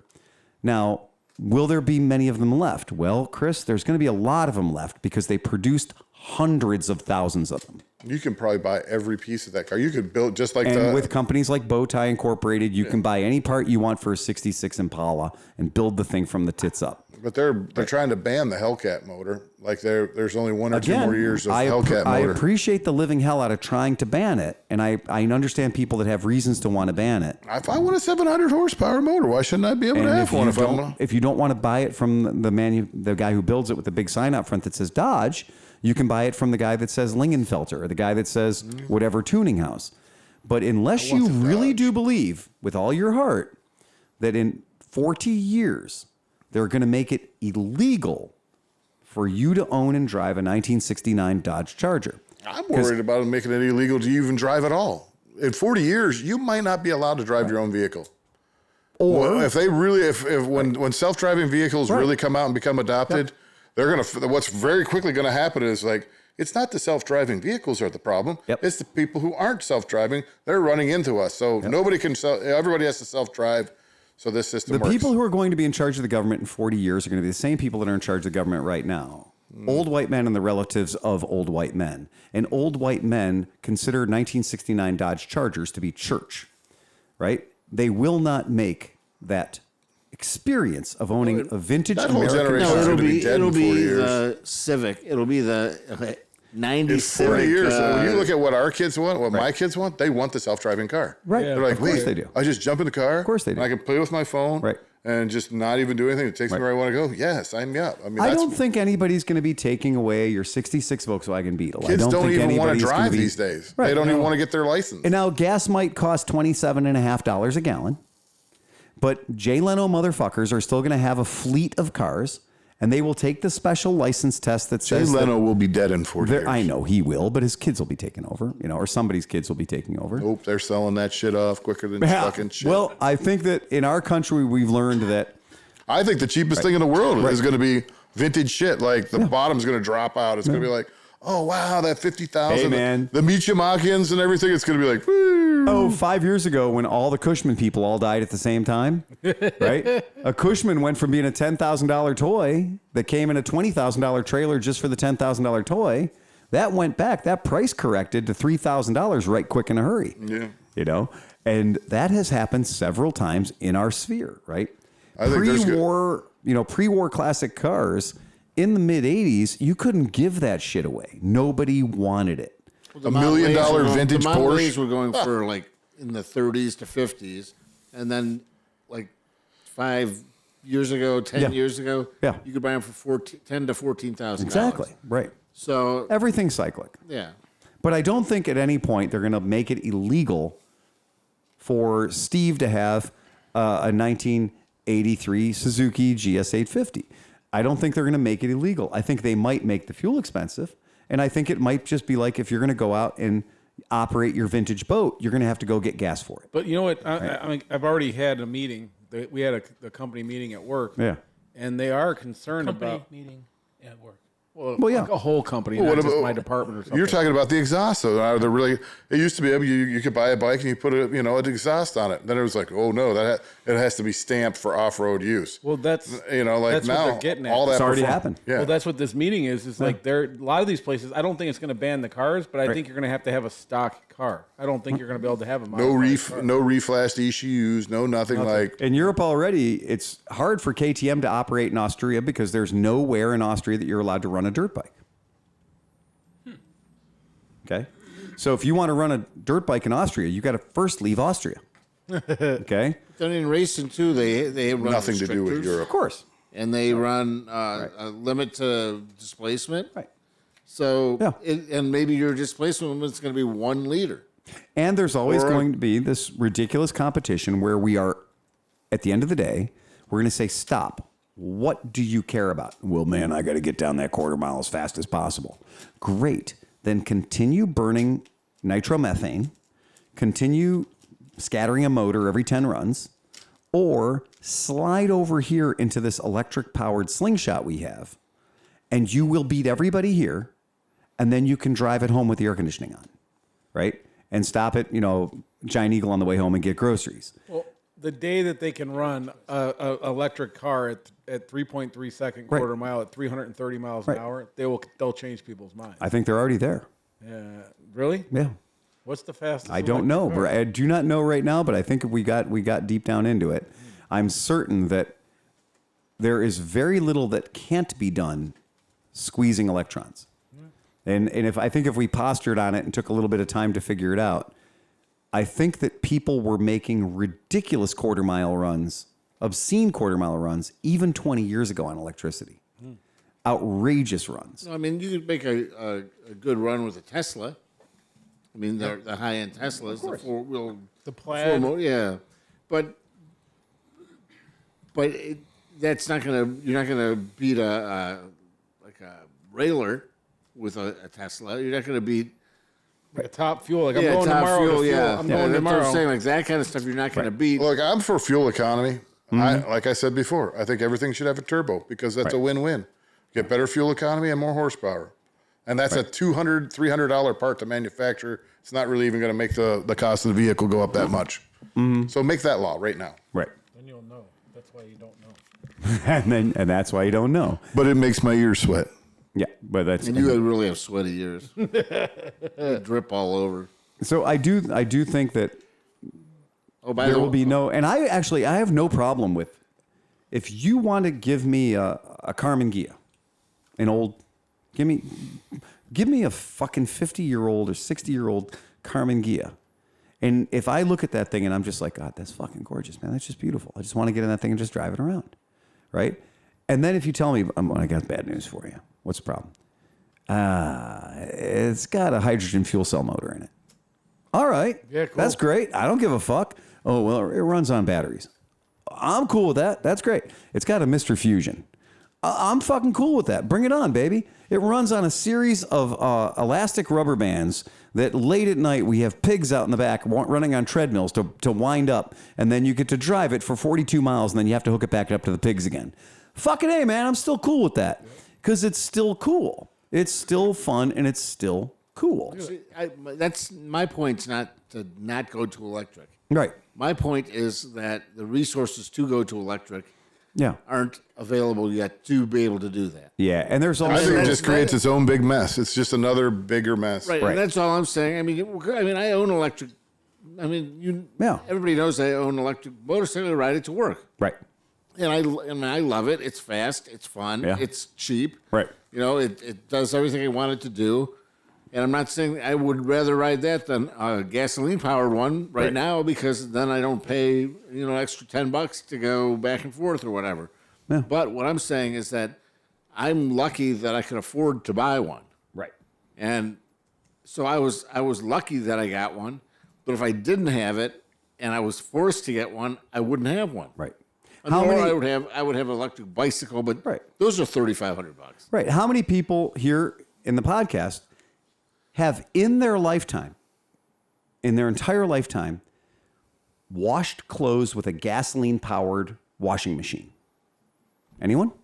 Because I have. No, So but we had a gasoline. I want one bad. We had a gasoline-powered, in our house, we had a gasoline-powered, it was a leftover thing, right? We had a gasoline-powered washing machine, right? And believe it or not, in this country, for a very, very long time, that was the way you could buy a washing machine. That was There were manual ones too. absolutely. And I got my fingers caught in the rollers. in the rollers, right? Yeah. There's one of those in the new house that I'm buying. I hope it stays there. So my point being is that washing machine technology moved quite a bit forward, and we have abandoned certain sources of power for washing machine technology and never looked back at them again. Nobody is even offering a gasoline-powered washing machine anymore. It sounds right? funny. It Well, I sounds think- insane. I mean, gasoline powered necktie. I think the rural electrification program had something to do with it. Exactly. I Right. like this. How about the electric? But it became electric's free. impractical. Right. The electric's free. Right. Your car is a slot car. right.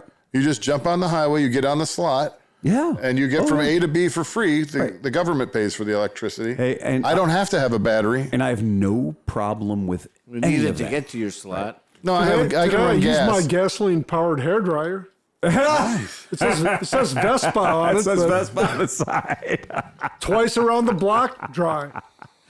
and I completely love that. I mean, like that's that jam. I spent a week riding electric back and forth to work every day just to kind of like, what is the visceral experience?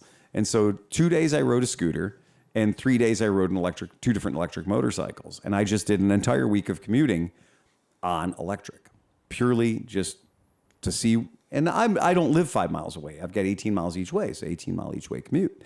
And then, of course, for the past week, I've been riding Vespa GTS. I've been riding the FLHP, the Harley Davidson. I did the Yamaha 600, the FZ. Did several different bikes, gasoline powered bikes. None of them got me to or from work any faster than the others. But I will say this, that putting gas in the Vespa, and being like, oh shit, I got to get in for gas, right? But plugging the bike in at night. So like literally getting the machine home and just plugging it in. Because I do not do the nerd type of charging. I do not do the, hold on, I got to wake up at 2 o'clock in the morning to unplug this so I don't hit 99%. I don't live that way. Is there something wrong with that? Yeah, I know, right? Yeah, thanks. Hey, what I do you don't mean? care if my battery lasts 12 cycles less than your battery does. I will plug my bike in when I go to bed, and I will unplug it when I'm getting on it to drive away. Wait, so if you unplug it at 99%, it's There better? are people that buy timers for their electric vehicles so that their vehicle never charges over 97%. That is an entire world. But don't they have engineers at these places That making obsessive the... compulsive We like to disease? say that if you think you're doing something awesome, some other engineer thought of it before you did. So the top of your battery, your 100%, isn't really 100% if I it was could gonna hurt say, you. yeah. The bottom of your battery is not 0% if it could hurt it. So there's a false top and a false bottom there for everyone, just like the fucking world you live in is Nerf. Okay? Well, just like your gas tank. Yeah. It says it's empty Right. and it's still got gas in it. So, I mean, Right. people are fucked up. And I mean, Yeah. people are just... Right. I've got a 28 gallon gas tank in my Ford F-150, and I've never, no matter how much the needle was doing push-ups on the stick, I've never been able to put more than 26 gallons into it. There you go. It's empty when it's fucking empty. Except right? for Ladyboy. Ladyboy's all the way to the empty. You Yeah. fill it up with 3.8 gallons. With 3.8 and gallons, your right. feet are covered in diesel. It is funny. I've got a couple of vehicles like that where I'm like Japanese small car vehicles where it's a 660cc motor. So they're not dragging around 12 gallons of gas with them. It's so funny to fill a gasoline powered automobile with 5 gallons and just be like, it's full. Fuck, that's hilarious. It's nice now, too, because It is nice now, It used to be you fill your bike up and it was like $10. Now it's like $30. It's just, I'm like, it what? is My exactly Ultima what was it is. $80. I'm like, Yeah. $80? Yeah, I'm like that's it never was.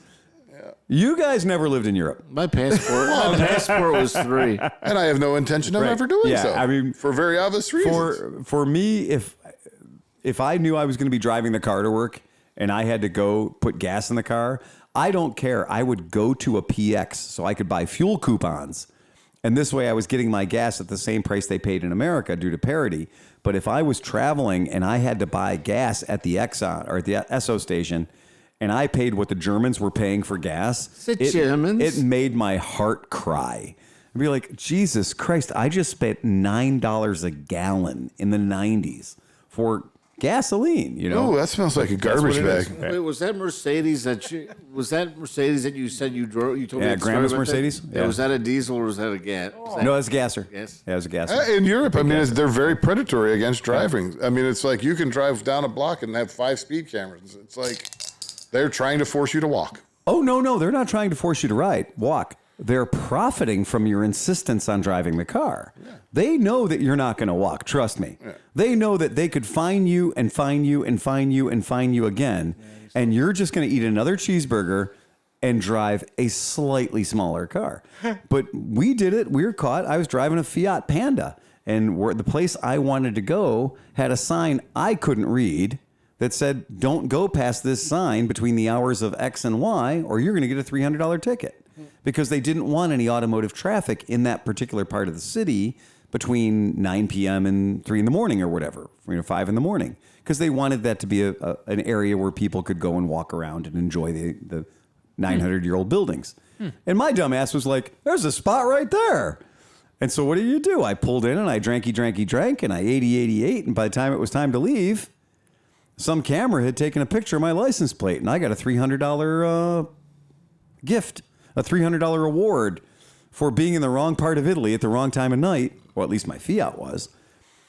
And what do we do then? Okay, well, we change our behavior and we don't go to that part of town anymore. We go over here and we park and we do that. Get a better translator. Stay out of Lindale. Stay out of Lindale. Well, I hear Wayne's going to be the new mayor of I Lindale. heard that. Wait, seriously? We'll talk about that later. That's not for podcast consumption. Oh, that would be awesome. That is so not. So I do have some news, and that is that talking about deposits, and sometimes you lose a deposit, I canceled my trip to Germany.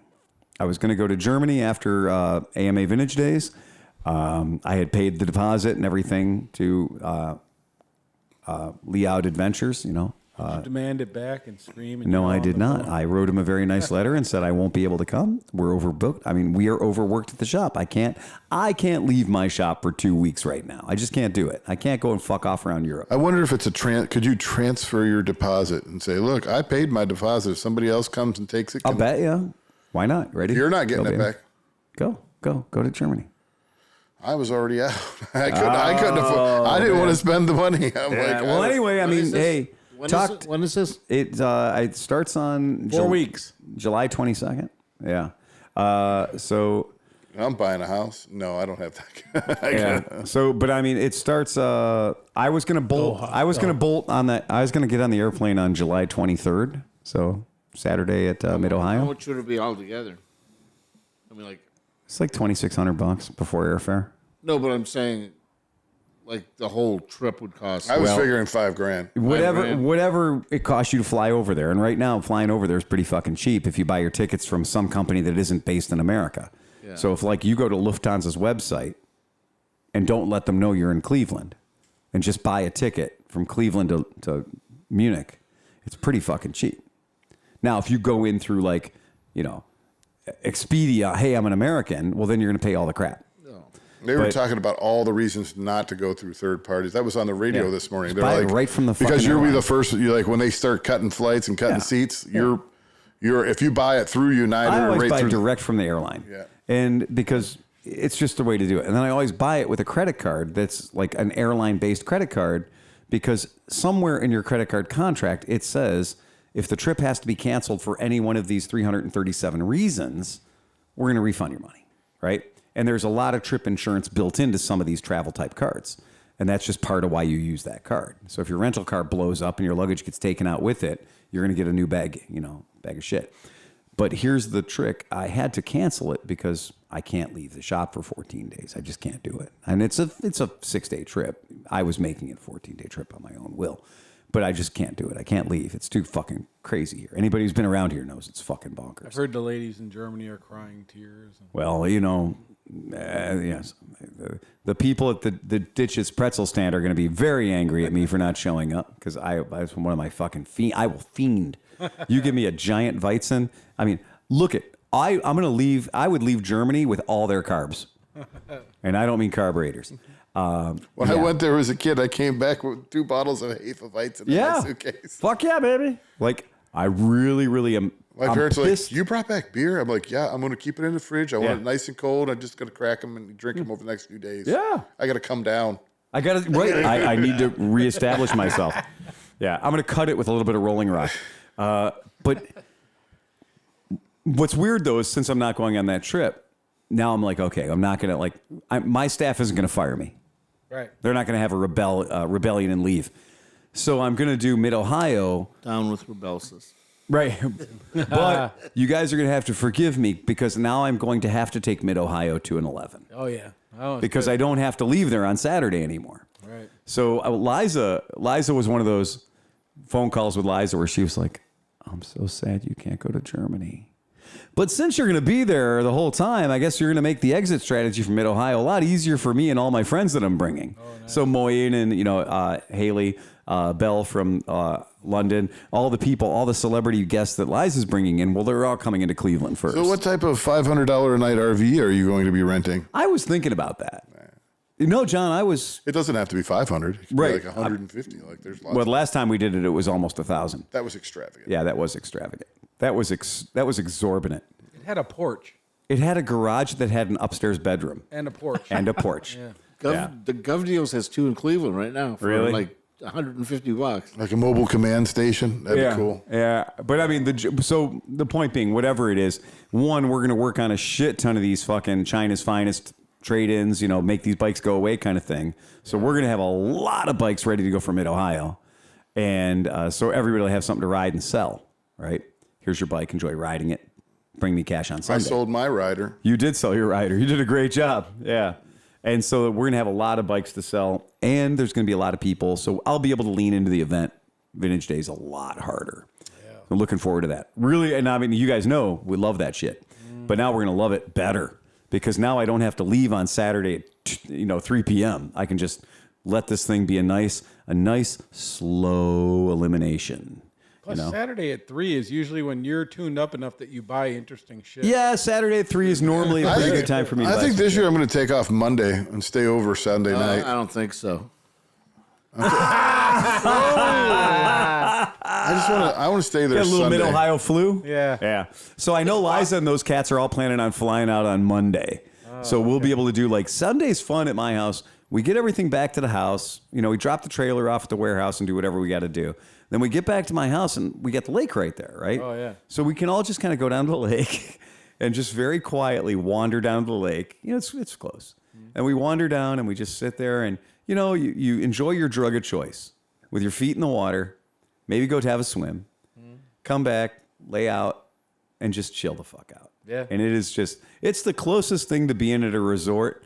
And then, we got the kayaks and the canoes and everything. So people want to go out and have fun and paddle around. They can do that. Oh, yeah. But yeah, so it'll be a good time. But that's the lazy Sunday is always like you guys got to fly out tomorrow? Yeah. What time do you got to fly out? Oh, 4 o'clock, 3 o'clock, whatever. Perfect. Oh, perfect. That's great. We're going to go have a 17-course breakfast. They'll kick us out in time for dinner. But yeah, I love that stuff about the Mid-Ohio trip. So it's going to be a good time. That's going to be awesome. It's going to be a real good time. Yeah. So yeah, we'll just be all loaded for bear. And we'll just take as many U-Haul trailers as we need. Just, what do you got? Well, we got Dan's big ass trailer, and then we got several trucks that can haul trailers, and we'll just pull U-Hauls behind those and just fill them full of bikes. And each U-Haul is basically a 7-person apartment. True. Once you get there, So we all have cots and stuff that we can donate to the people that are traveling from out of town. And then we also I have numerous van-shaped items. So if anybody's like, well, I can't possibly sleep under the stars. Well, we can put you in a vintage Japanese Previa. I was debating whether to mattress. take my RV or not and just going light or doing Yeah, whatever, man. It's like $200 for the RV plus $150 in gas versus just take my Sorrento and sleep. Also, Yeah. so I bought tickets a month and a half, 2 months ago. Right? Yeah. Still haven't got them. Right. And so I went. People were talking about printing them online. That wasn't an option? Well, this is the thing. So apparently, the link I hit was directly to the AMA. Correct.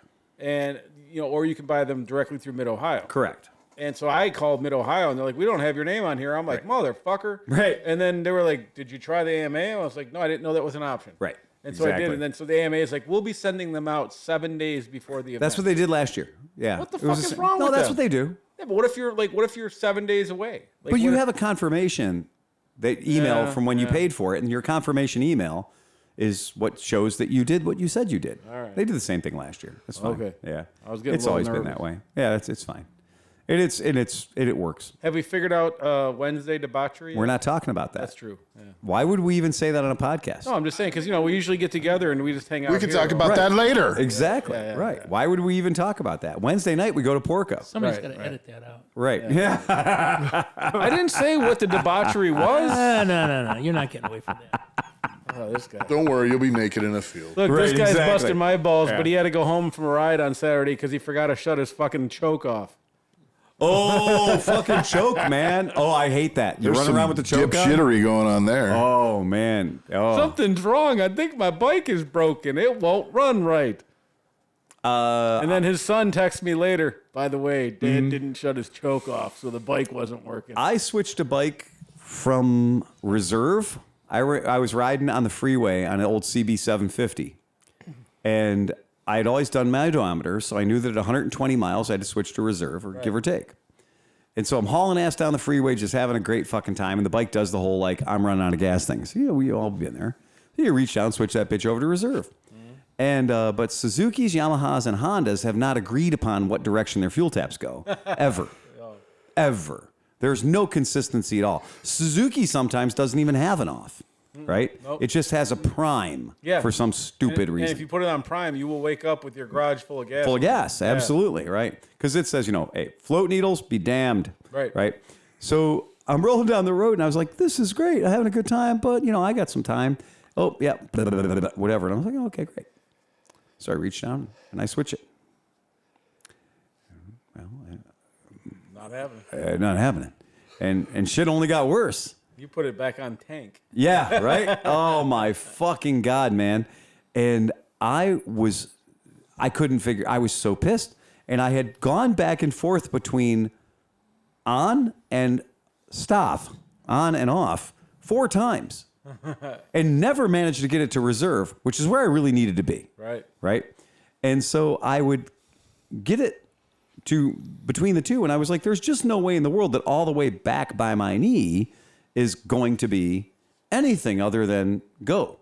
Right. And I had gone, and I literally made it to the side of the road, and I'm just, and I'm doing the thing where you've got the choke on, because it's magic. When you run out of gas, you put the choke on, and all of a sudden the bike can go like a little bit further. Right. Because you're changing your whole mix up.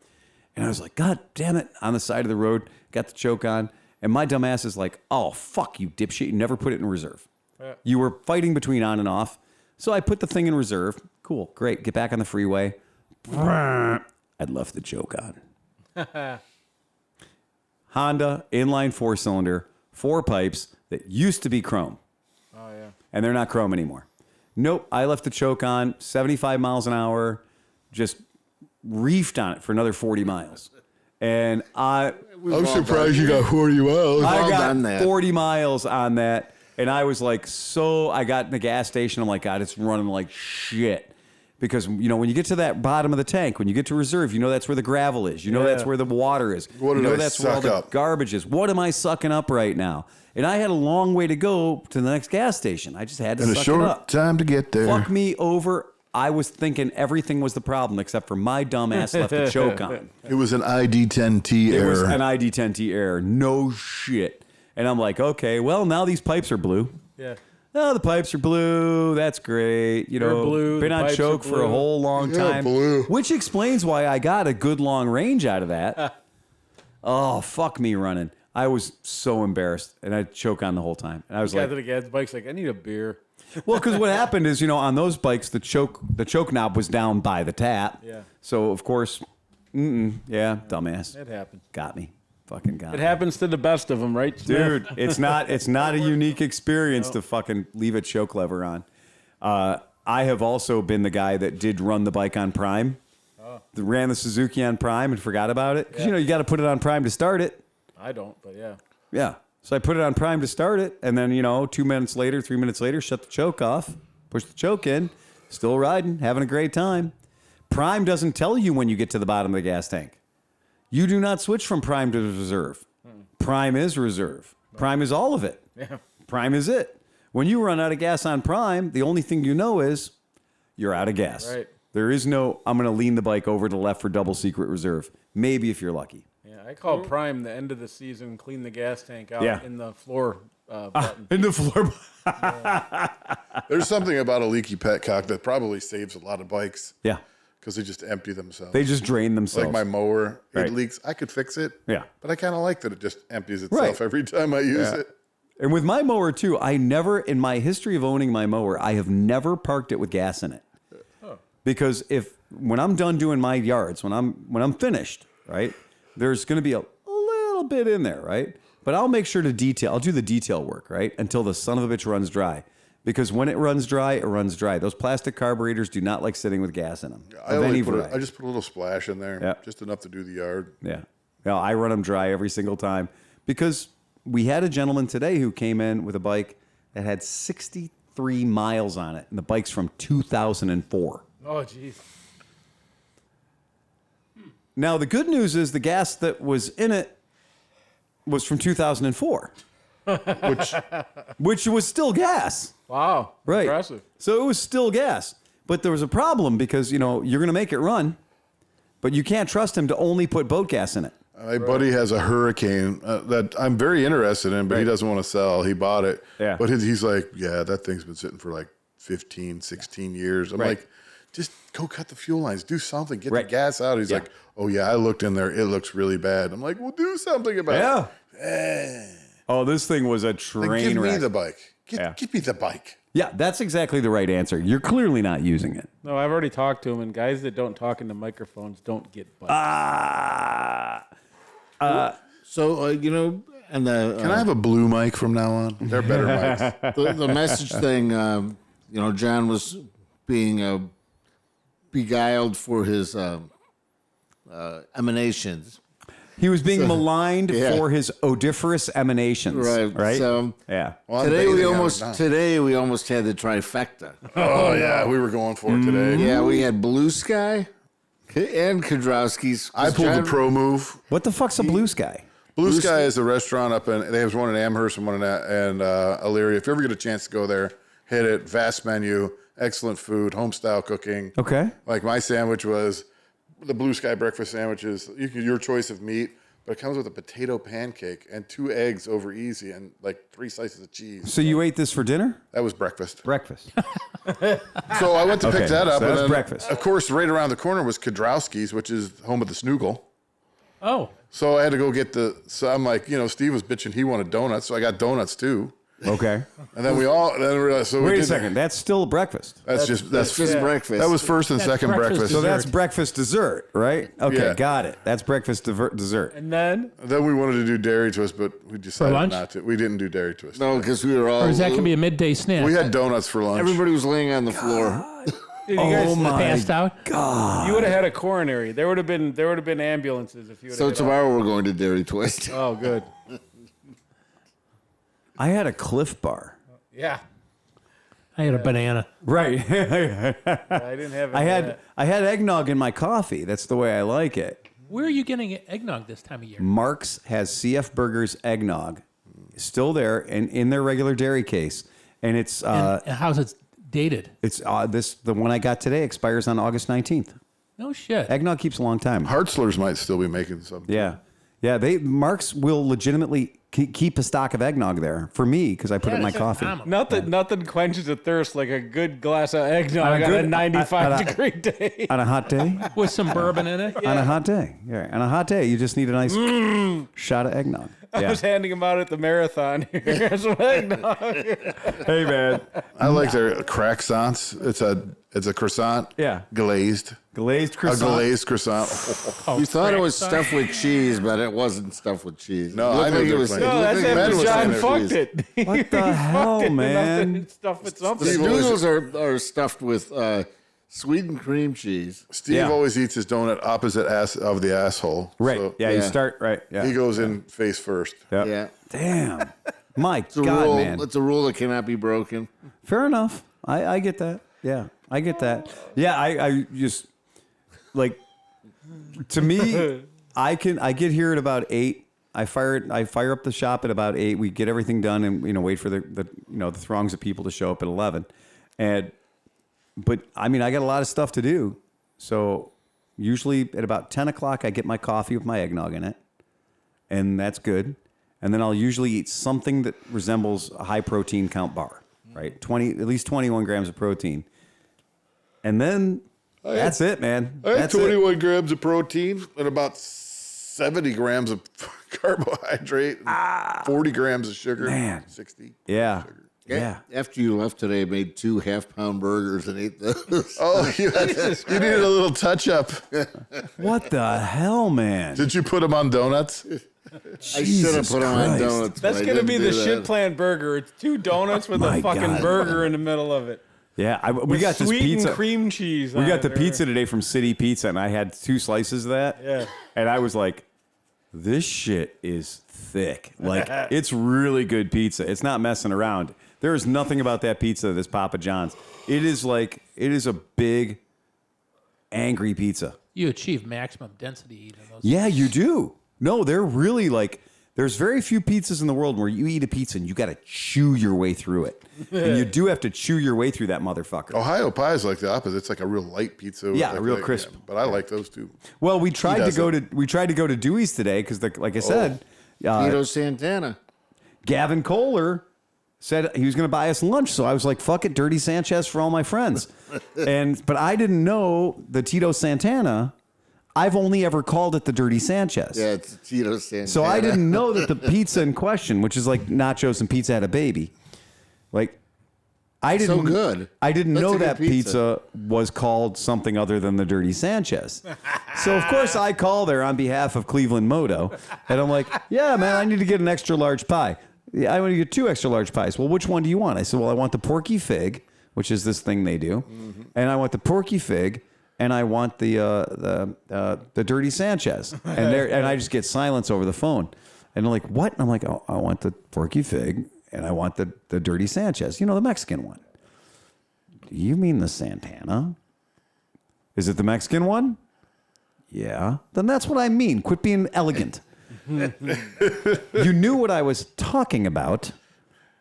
I can't be the only person that calls that the Dirty Sanchez. Or the Randy linebacker. You call up the next time, and they're like, "Can I get the Santana?" No, we're calling that the Dirty Sanchez now. Right. And then they tell me, well, no, that's the Tito Santana is a seasonal. It's only good until May 31st. So it's a seasonal Why pizza. would they have that? That should be during the summer. Well, there's a lot of things it should be. And then the new one is arugula and hipster. Oh, right? fuck that. So I was like, well, I don't even want to get Do they involved actually have in that. chopped up This is hipsters a on it? 'Cause that'd be interesting. deconstructed pizza. Oh, I'm gonna hand you a block of cheese. Look, it is seriously, it is all green on the top. Like it's all arugula and stuff. Like our mechanics won't eat that. There's too much green on it. Yeah. So like they will do the meat lovers meat with more meat. Yeah. Right. Can you replace the crust with meat? Right. And more peppers. Yeah. The spicy one in there is fucking spicy. That pizza in there. A bacon crust. With I'm interested to see this spicy That pizza, one. it's got pepperoni on it because they fucked up. I ordered 4 pizzas. I ordered 1 all vegetarian. I ordered this one, which is this Roma pepper, Papabello just take a pepper, pepper whatever. off. I Yeah, wanna there's see a this few in pepper. there. All right. And whatever. And so the vegetarian pizza didn't get made. I guess there's rules or something. Sanchez ate it.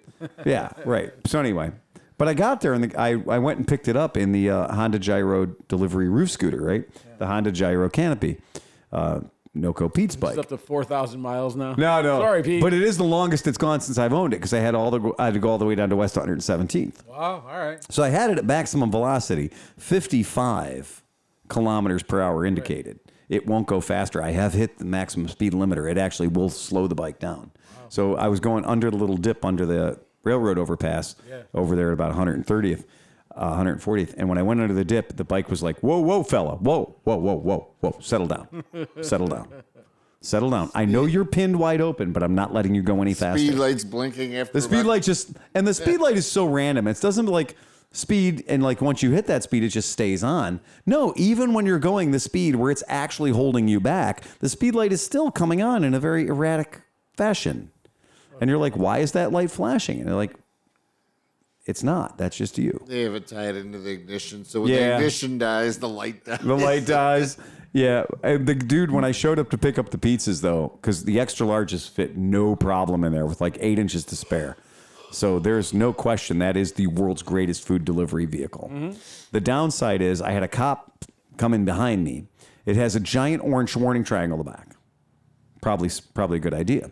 But it also has a Michigan license plate. And a Michigan moped license plate is 1.5 inches wide slice of reflective duct tape. Mm-hmm. And that's the license plate. It's just a piece of tape. That's all it is. And I don't know if it's meant to go on the fork of your moped or on the back fender of your moped or on your helmet of your moped. I don't fucking know where it's supposed to go. But it's just on the back of the thing right now, and it's just a little green strip. And if you read it carefully, it does say that it's a Michigan moped plate, and it's good for another 2 years or whatever. So the cop kind of pulled in behind me like he was going to do something about it. And he hung on behind me for a little while like he was going to do something about it. And then I pulled a couple of really clever moves with my 3.5 horsepower and just dusted him. I didn't dust him. It was more about I put the people that were turning left between me and him. Nice. And so I made it so he had to go around a few people if he really wanted to pull me over. And he wasn't that committed to the idea. So when I pulled into saw Dunkin' Donuts and he was like, Donuts. Yeah, well, when I pulled Figure it into the out. shop over here, I pulled into the shop and he kind of pulled up next to me and he kind of gave me like a little half wave kind of thing because he's like, oh, it's the guy from here. So it's the guy from Cleveland Moto, so it's okay. It's all right. It's weird. So because all we're doing is driving weird vehicles in circles around here. Every day I take 2.5 tons of cardboard over to the school around the corner and dump 2.5 tons of cardboard in their dumpsters. Allegedly. No, they're for recycling. Right. The kids are getting something out of it. You know, look, it's better here than in the landfill. Getting an extra half hour with the priest. Exactly. Yeah. There you go. But this is every day. Every day I take 2,000 pounds of cardboard in because the shit's getting crazy around here, man. So did the pizza guy say anything about your unit? Yeah. Well, you know what he said? The first thing he said was, "I got to get me about 10 of those." I was like, "You don't deliver." Oh, but if I had those, I'm like, you still wouldn't do it. Come on, man. Dude, where like was people your sales are coming thing? to You could your have shop. said like, hey, $500 deposit and I can get you 10. Right, I'll get you 10 of them. Yeah, just give me 10 $500 deposits.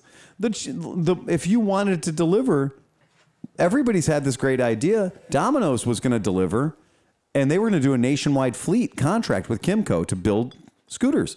We had the TGB, the Taiwan Golden Bee, pizza delivery bikes here, and they're amazing. And they're 150cc strong as hell. And nobody would touch it because the insurance liability of putting somebody on a two-wheeled vehicle. And they'll Uber their tits off. They will, DoorDash like a motherfucker. But the second it's the name of the franchise on the actual vehicle, no, they don't want it. It's too much liability. And it's not because they're worried about you hitting somebody else. They're worried about having to pay half an idiot's life expenses for the rest of their life because they got KO'd on a 50cc scooter delivering a Hungry Howie's pizza. So you'd have to 1099 everybody. Everybody'd be 1099. Nope. Everybody. Pizza delivery Rikers. Right. Yeah. That's Pizza what you delivery Rikers. Yeah, that's exactly right. Everybody would have to be an independent contractor. Yep. And that would be it. And then you'd have to say like, okay, as part of this independent contract, you're renting this scooter from me for $35 a day or whatever it is. And that's it. And you are optional. You can use your own vehicle or you can rent this scooter from me for $35 a day. And that would be how you did it, And we'll pay you $10 per pizza. Dude, I used to drive taxi cabs, and taxi cabs, what nobody realizes is whether or not you make one fare or 200 fares, you're renting that car for the day. The taxi cab company makes their money before you pull out of the garage. You're renting that cab every single day. That's the way it worked. And if you got 10 fares, you barely squeaked by. You sometimes go home with no money in your pocket. Everything I know about taxi is from Taxi. Well, like driving an actual yellow cab was a lot like being a stripper. You pay the house fee whether or not you danced. If you were there and you just sat at the bar and smoked cigarettes, you're still going to spend $70 or $100 just to get on the table. All the just to be there. knowledge I have come from Jim from Taxi. Yeah. That's shocking. Well, anybody got anything else? Any hate mail for John? I didn't look for any particular hate mail, but there's always something that crops up. Sorry, something. I haven't heard Yeah. a joke in a while. That's true. Oh, you know what? I think I got something. While you're looking up for that, I'm going to look this up. Apparently, we got a message that said that this is our long lost cousin. Apparently, there's a person on the Instagrams or the YouTubles, and somebody has thought that this person was our long lost cousin, and I think that it's is it this guy? Oh, great! So glad you did that. Sorry. Yeah, that's cool. Sure, everybody thought that was super fun at home. Yeah. But here we go. Yeah. So this is guys doing Alaska to Argentina on a Honda 90. Ooh. Yeah. C90's adventures. I just don't know why that's. Oh, but these guys traveled all over the world, though, right? I think this is the same guy around the world on a small bike. Yeah. Yeah. He took it apart and put it on a boat Yeah. and bag. Yeah, and the that's whole that nine. guy. Yep. He's cool. He's really super fun. All right. Yeah. So anyway. A climber fell off a cliff and he was tumbling down. He caught a hold of a small branch. Help! Is there anybody up there? He shouted. A majestic voice boomed through the gorge. I will help you, my son, but first you must have faith in me. Yes, I trust you, cried the man. Let go of the branch, boomed the voice. There was a long pause, and the man shouted up again. Is there anybody else up there? I don't know, man. Your dude from last week with the bum knee joke. Yeah, that was pretty good. That was pretty good. That was a pretty good joke. You missed a good joke. Yeah. Oh. Yeah, we was there was a shooting bit for of a your ringer. job. Yeah. It was a bit of a ringer. Yeah. The what I did, we did have a problem with the RSS feed apparently. So you guys will notice if you're podcast listeners, they've been posting up on YouTube regular, but when they're coming through our server for the podcast, they're getting a little fucking jacked up. So they're out. Thanks, John. Appreciate that. Yeah. So they're all a bit out of order. So if you see it, don't freak out if podcast number 377 comes out before 379 or 378. Don't freak out. We know about it. So that's fine. And if it's really important to you, listen to them out of order. You'll be fine. You can hang. I trust me. You can do this. Yeah, it's not a series. As my friend John used to say, I have faith in you. You can do it. I believe in you, even if you don't believe in yourself. Ain't that the fucking sense, man? So that's about it. If anybody else got anything else? Nah. Fuck it, no. Ride fast, take chances, man. Ba ba ba ba ba ba ba ba ba ba ba ba ba. Press the right button.